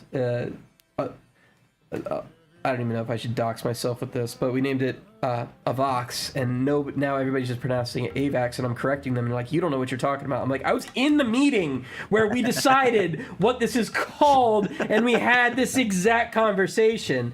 And so who the fuck are you? Like, and they're like, I'm actually a major stakeholder and hold this much. I'm like, Have a good day, sir. Continue. Yeah, I feel Call you. whatever the At fuck this you point, want. hey, exactly. Amazing. I don't. Whatever. It's. I can't be stingy with a name. I don't know. I see you. Did you find room 40? Let's get that over with. You did ask that earlier. Get that question over with. Wait, what? I wants to know if you found room 40. I don't know what that is. It's probably something for a game thingy. Oh, it's probably he might. Room 4D's nuts. Oh, for fuck's sake. There it is. Well done. Well done. I have a really good clip on my channel because of that exact fucking bullshit, and it's so The funny. moment I saw you didn't know what you were talking when he was asking, like, okay, well, I got yeah, all right, I know what this is then. Let's see. Are you a purple people eater? That's from Jada Jules. No. Do you wear an animal onesie? That's also from Jada Jules. Did I ask that one already? I've worn a snowman onesie for Christmas once. But that's not an. Is a snowman an animal? Oh, animal, she said. Oh, no, it's not animal. No. I like to wear an animal. I mean, if it's alive. Frosty's alive. Frosty's alive.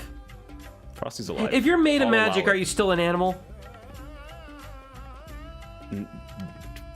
Yes, because magic can be anything. Yeah, that's fair. I mean, technically, he's got carbon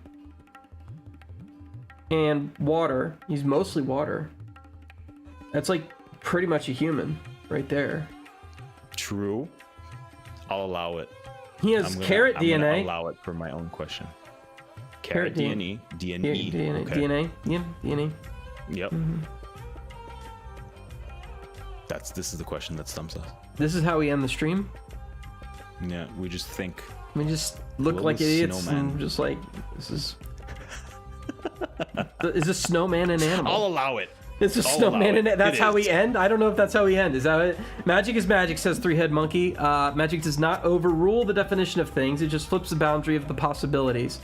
Well, again, it flips the boundary of the possibilities. That's literally, like, the thing. Like, you know, Yes, so the definition we are is... right. Chad is wrong. He's mostly carrot, but he's a carrot animal made out of snow and coal.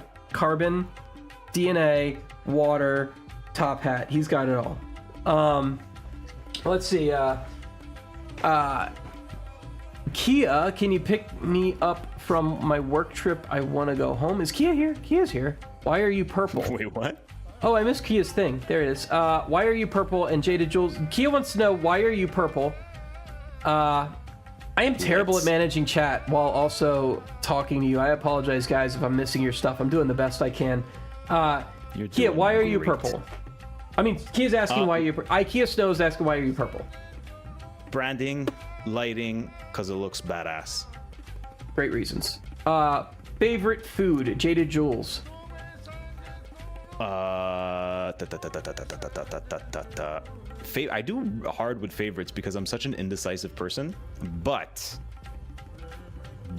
if I can go back anywhere, I'd go back to Sicily just for like the brioche and a granita for breakfast every day of my life. That's not the really meal. dark coffee, right? No, it's the the granita, the drink. Wait, it's like a crushed ice with fruit, and then you eat it with like you have it with your coffee in the morning, your espresso, and then you have it with the brioche, and you dip that in the granita. And there's different flavors, but the lemon one is the best. And that was my life for the 2 weeks I spent in Italy, and I miss that so much because you can home make it, but it's just so refreshing. What made you want to go to 35. Sicily to begin with? Like that's a not typical destination for 2 weeks. I'm Sicilian, half. So I'm a quarter Sicilian. It was one of the two choices. Let's go. Let's go. I didn't remember saying this. Yeah. From Palermo, right? Palermo, yeah. That's where my grandpa was born, and he came over when he was 1 year old on the boat. Right, I remember you saying that. Yep. I got family on Ellis Island, inscribed down in that right under the Statue of Liberty. So. Oh wow. Yep. Very cool. Yeah, it's such a beautiful place. The rest of me is just potato. Potato. The other half is Portuguese. Oh, you're Portuguese and those are Yeah. swarthy. solid mix. The food, just for the food alone. So like it's hard to pick one, but that's a good thing. Oh, they got those little tarts. What are they called? The little the one with the custard. Yes. Okay, so those are natas. Natas. Really good. Those are so freaking good. But holy shit! I'm gonna break my diet tomorrow. Oh no. What are they called? Wait, It's in my head you have now. to try, and I don't know if they're as easy to find, because you need to they're the ones we get here like homemade by family, but they're quejadas. What's that? I don't know how to say that I don't know how to spell it. Well, tell me know how later. to say it. I want to know. Yeah, it's similar to that, but it's not. There's no custard in it. It's just it's so good. Do you speak Portuguese? A little bit. Don't ask me, please. I won't. Do you speak Italian? A little bit. A little bit. Yep. I don't speak either, so like that's I was impressive. okay. I was okay to like I think I spoke English once to a waiter in Sicily once. That's it. Interesting. That's actually really good. Conversational at least, right? 3Ed says, since Plustelo knows a lot of photography, are you planning to do a stream about photography? It's interesting. In general, more art-related topics, like a technical aspect of art, lighting, editing, or something like that. That's not a bad idea. So when I was actively doing photography, I thought about it's when I think I first thought about live streaming, but live streaming because my niche was product photography. I thought about like live streaming the process because it's still a long process, especially if you're like me and you like to nitpick like every little detail. I thought about doing that. Even the editing process is something that I thought I don't know. I'm just, again, it's so early on that I could probably take risks like that. But yeah, I think probably would maybe be something that I'd like to do. Even the editing process. I still have like all my actions from when I did work, like headshot work and things like that. Yeah, that would be a good idea. Yeah. You know, you're actually making your channel video. You could do that on stream. Yes. And people could see that creative start. Like I did that for the creating my merch store, and shockingly, people started tuning in. Like people literally went into my channel while I was building out Fourth Wall. Like it increased my numbers. That. Okay. Yeah. That's like really my numbers cool. went up during doing the merch store stuff. Yeah. Yeah, that might be cool. I thought about the editing process because I feel like that's probably the easiest to do because it doesn't take me to like set up cameras and all that, and I'd like to have multiple angles, which I wouldn't really be able to do. I thought about the editing process. The video editing process for me is a mess, but I could potentially do it. You could get some help that way too. Yes, 100%. Yeah, that might be a good idea. It might be really cool. I would tune in. I would definitely tune into that because I'm a novice. I know Photoshop okay, but like I'm a novice when it comes to video editing. So I'm fucking this up all over the place, and I'm trying to figure out how I want to do this. And it's like I got to learn video editing now. So I got Premiere open, and I got After Effects, and that just made my brain melt. And I was like, I'm not doing this anymore. Jesus, titty fucking, it was so bad. Oof. But Premiere's not bad. So I was like, easy to learn. Like you can get you in like a month of learning. And still actively editing videos, like you can get the basics down to never have to really do much. And then after that, it's just like, hey, I want to do something new, and it's a quick YouTube video. That's how I learned. Yeah. So I mean, like that's something you could do if you wanted to take a break. But honestly, like the horror streams are working out for you, so. I like it. Yeah. Yeah. Don't let be a YouTube thing. 3Head, are you gonna do some art streams? Like, that's the question we gotta ask here, because you play like Witcher games, and you do horror games, and you do action games. Like, where's your art stream, sir? We gotta get 3Head on here. We gotta get 3Head on here to answer these questions, answer these deep, deep word questions. I had a word in my head and it just flew out. I hate that. Legacy Bookish says TikTok stories and all that. What do you even post for your stories? What I've seen most streamers that have a bigger following do is post a story of them going live, but just make it a bit more interactive. So have similar hooks that you would have in a TikTok video, use that on your stories. And it seems to work, but only if you have a decent following. for TikTok, that's literally the only thing I can think of right now that makes sense for Twitch. But there's more that you can do if you choose to attack another niche that relates to your kind of brand. Yeah, Jada Jewel says, so if we meet at TwitchCon, and am I supposed to call you Plustelo? This is actually a thing. I'm asshole across the room. I know it's you.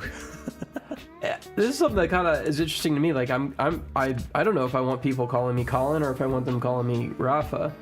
I'm fairly doxxed. Like I don't go out there and project it, but people know who I am. It's just not something I put first. Yeah. For a multitude of reasons, but like I don't want that to dominate this. Does that make sense? Like I don't want those two things to matter. Like, do you know what I mean? Like this is something separate from my work history. You know what I mean? Like that's kind of where I'm at. And everything else I don't care about. But the it seems to really bother you. Is there a particular reason that you're willing to disclose that might actually... I'm still very much in like a testing, like I know what the end goal is. I know why I'm doing this. I'm still very much in like a testing phase, I guess, a building phase that I kind of want to, for one, obviously there's like the obvious safety issues with like obviously releasing as much information as you can, but like the other reason too ties in is like this is also a little bit of an escape for me. Like I come on live right now, I'm not thinking about work, I'm not thinking about my personal life, I'm not thinking about what's going on outside of my house, what's even going on inside my house. Like this is my zone, my time, and it's a little bit of an escape for me. So to have even that detachment in terms of not personality, same person, but in terms of digital person, I guess you can say, it feels freeing too. It's not always going to be like this, depending on where it goes. It's not because like I can just say like I don't think I'd be like not comfortable, but it would just be weird for someone to call me like Plu or Plustelo or Plus or whatever, and I'd be like, just call me by my first name. Yeah. I think so. Like I don't think it'll always be like this, but again, I'm still very early. This is 4 or 5 months I'm doing this, so yeah. But how do you feel about your progress so far? Honestly, like I actually reflected about this a few days ago.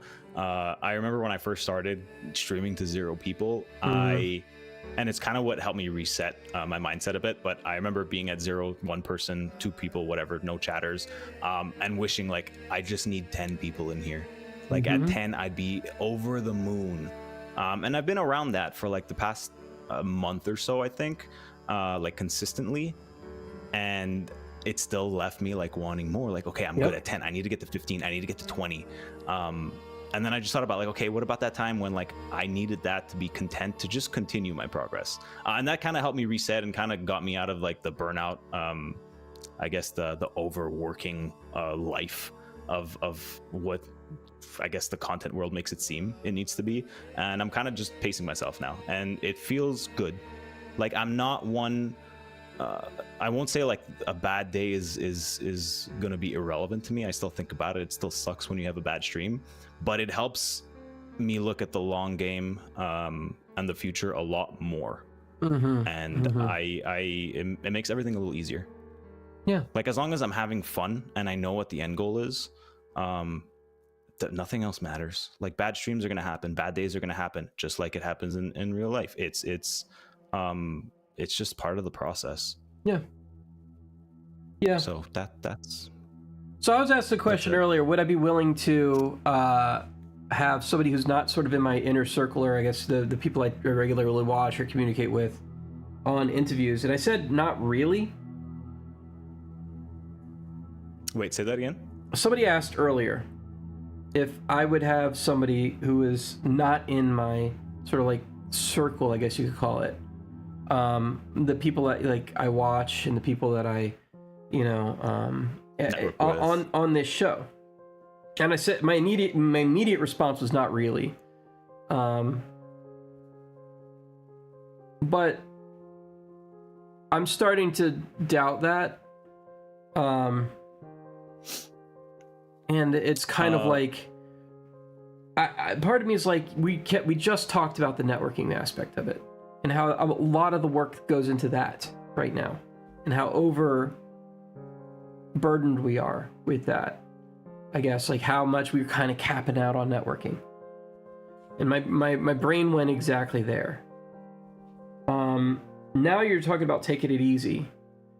And does that mean that networking stops for you? No. No, I still have a goal to meet like a new streamer or like go into a chat, someone that I followed. It's just not as intense as it used to be. It worked. Like, I hit affiliate as soon as I met Mental. Like, I hit affiliate in a week. He's magic. And it just took off from there. Yeah, he is magic, insane. And it worked really well. But it got to a point where it's like I didn't even want to turn on Twitch. I thought about, like, did I really want to do this? And it had nothing to do with why I was doing it.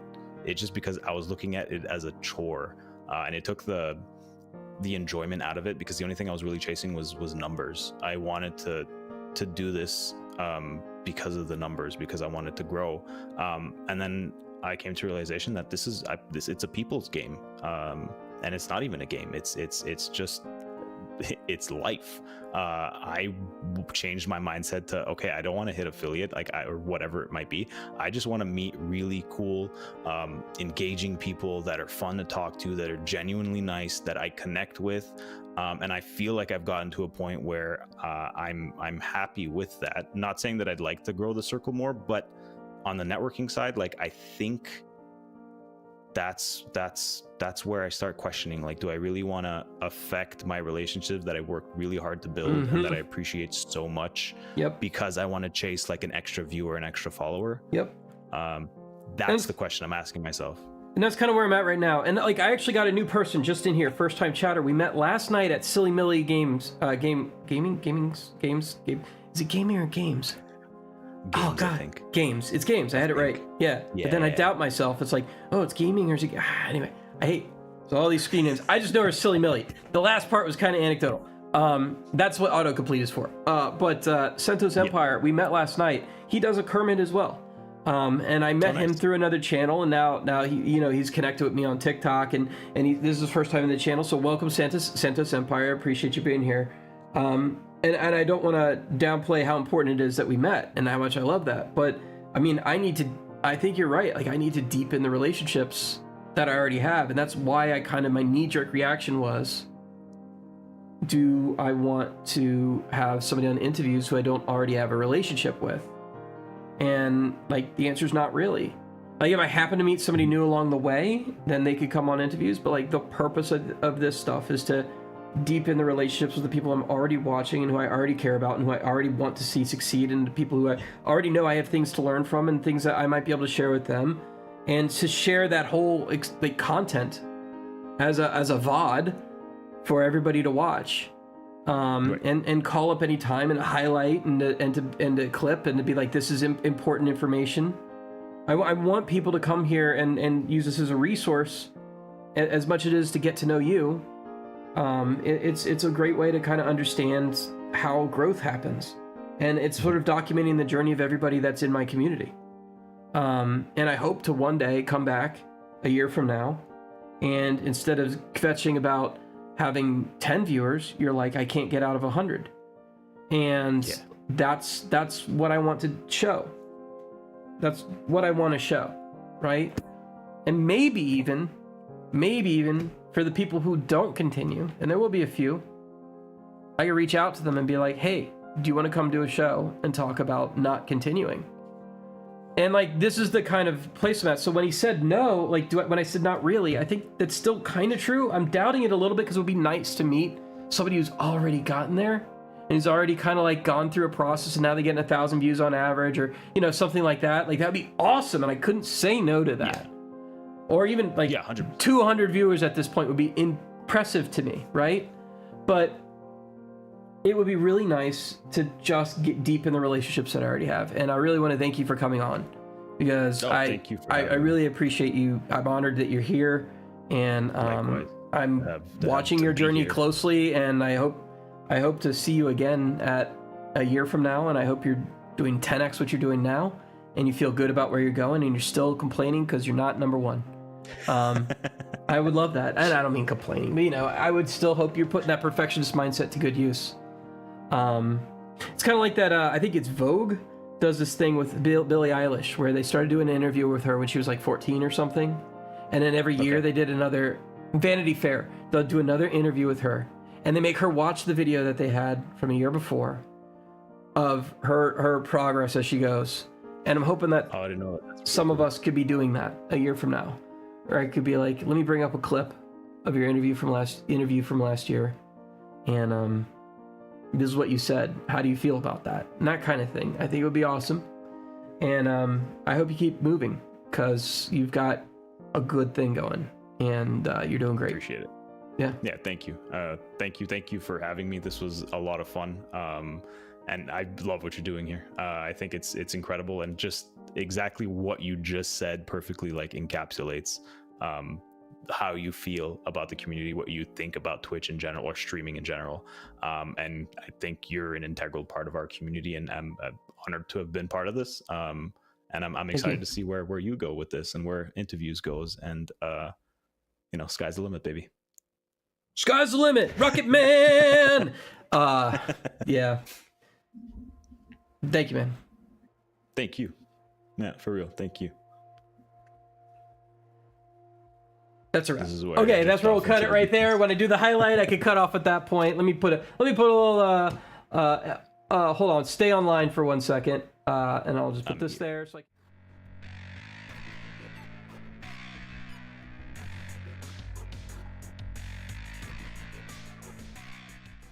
okay, so I'll see that screen and then we'll be cutting, and then that's when I know that'll be good. But yeah, you can still talk and chat if you want. We could also redirect them back to your channel if you want to keep streaming. I don't know.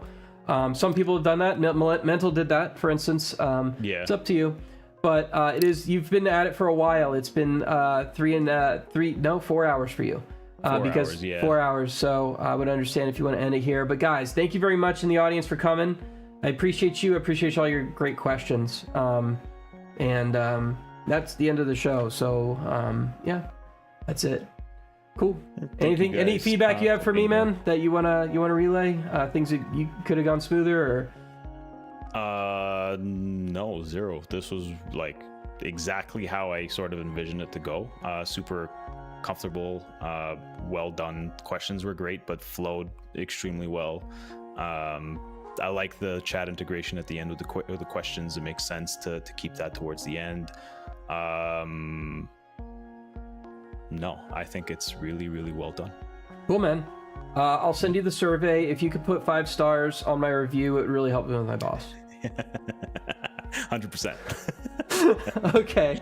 All right, guys. I'm going to end here. Thank you for coming. Again, there will be more interviews to come. I've already booked the next person.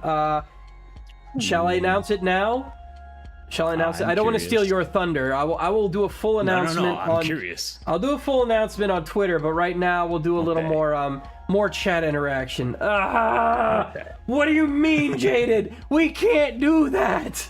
Not while the interview's going on.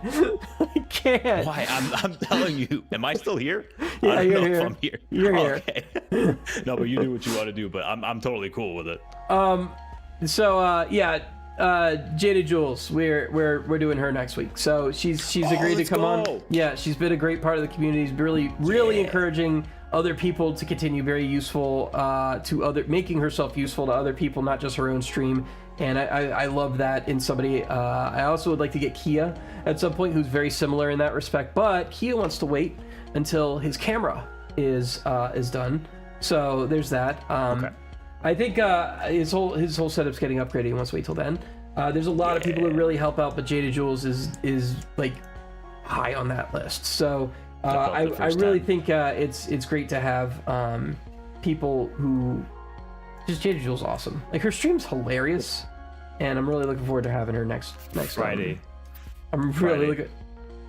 Friday 6 p.m. Pacific. Cosplay. Oh yes, that's right. That's right. Jaded's this Friday. Sorry, I'm focusing on what I'm announcing. Yeah. This Friday. Sorry. was 6 p.m. Pacific? Is that what you said? Brain. Yeah, she's 6 p.m. Pacific Friday. She's doing a lot of. So it's 9 p.m. Eastern Standard Time. If you're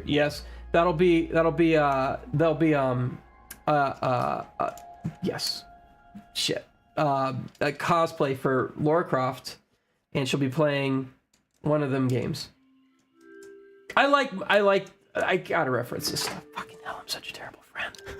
Oh my god. Give me a second. It's right here on my screen to say it. The time is now, this Friday, January 19th. JD Jules is coming back with a bang. Time to fulfill that community goal and give you guys what you want. God, I am so glad to have her back full-time streaming, or streaming at her regular schedule. We are playing Tomb Raider, and you guys get to pick which one. That's why I didn't know. Help her decide. Yeah, she didn't say which one, and I'm like, wait, which one? And my brain was blanking because that's why. Okay, so it will be this Friday at 6 p.m. So go see Jada Jules. She's in the chat. Just follow her. If you're not following her, she's amazing. She's gonna come up with a poll. So we'll do the poll when she's in the stream. So looking forward to that. And then the following Saturday is actually gonna be the next IntoViews. So this Saturday, but the Saturday following. So we're gonna be doing a Saturday IntoViews. IntoViews does not have to happen on Wednesdays. It's open, and I negotiate the time with the person who is doing the interview so that we can figure out when the best time is. So with that, guys, I will be ending the stream. Definitely check out Jada Jules. And definitely, if you're not following Plustelo, what the hell were you doing watching this entire time? I will see you guys in the next IntoViews. I thank you for coming, and the highlight will be clipped and posted online as usual. So I'll see you later.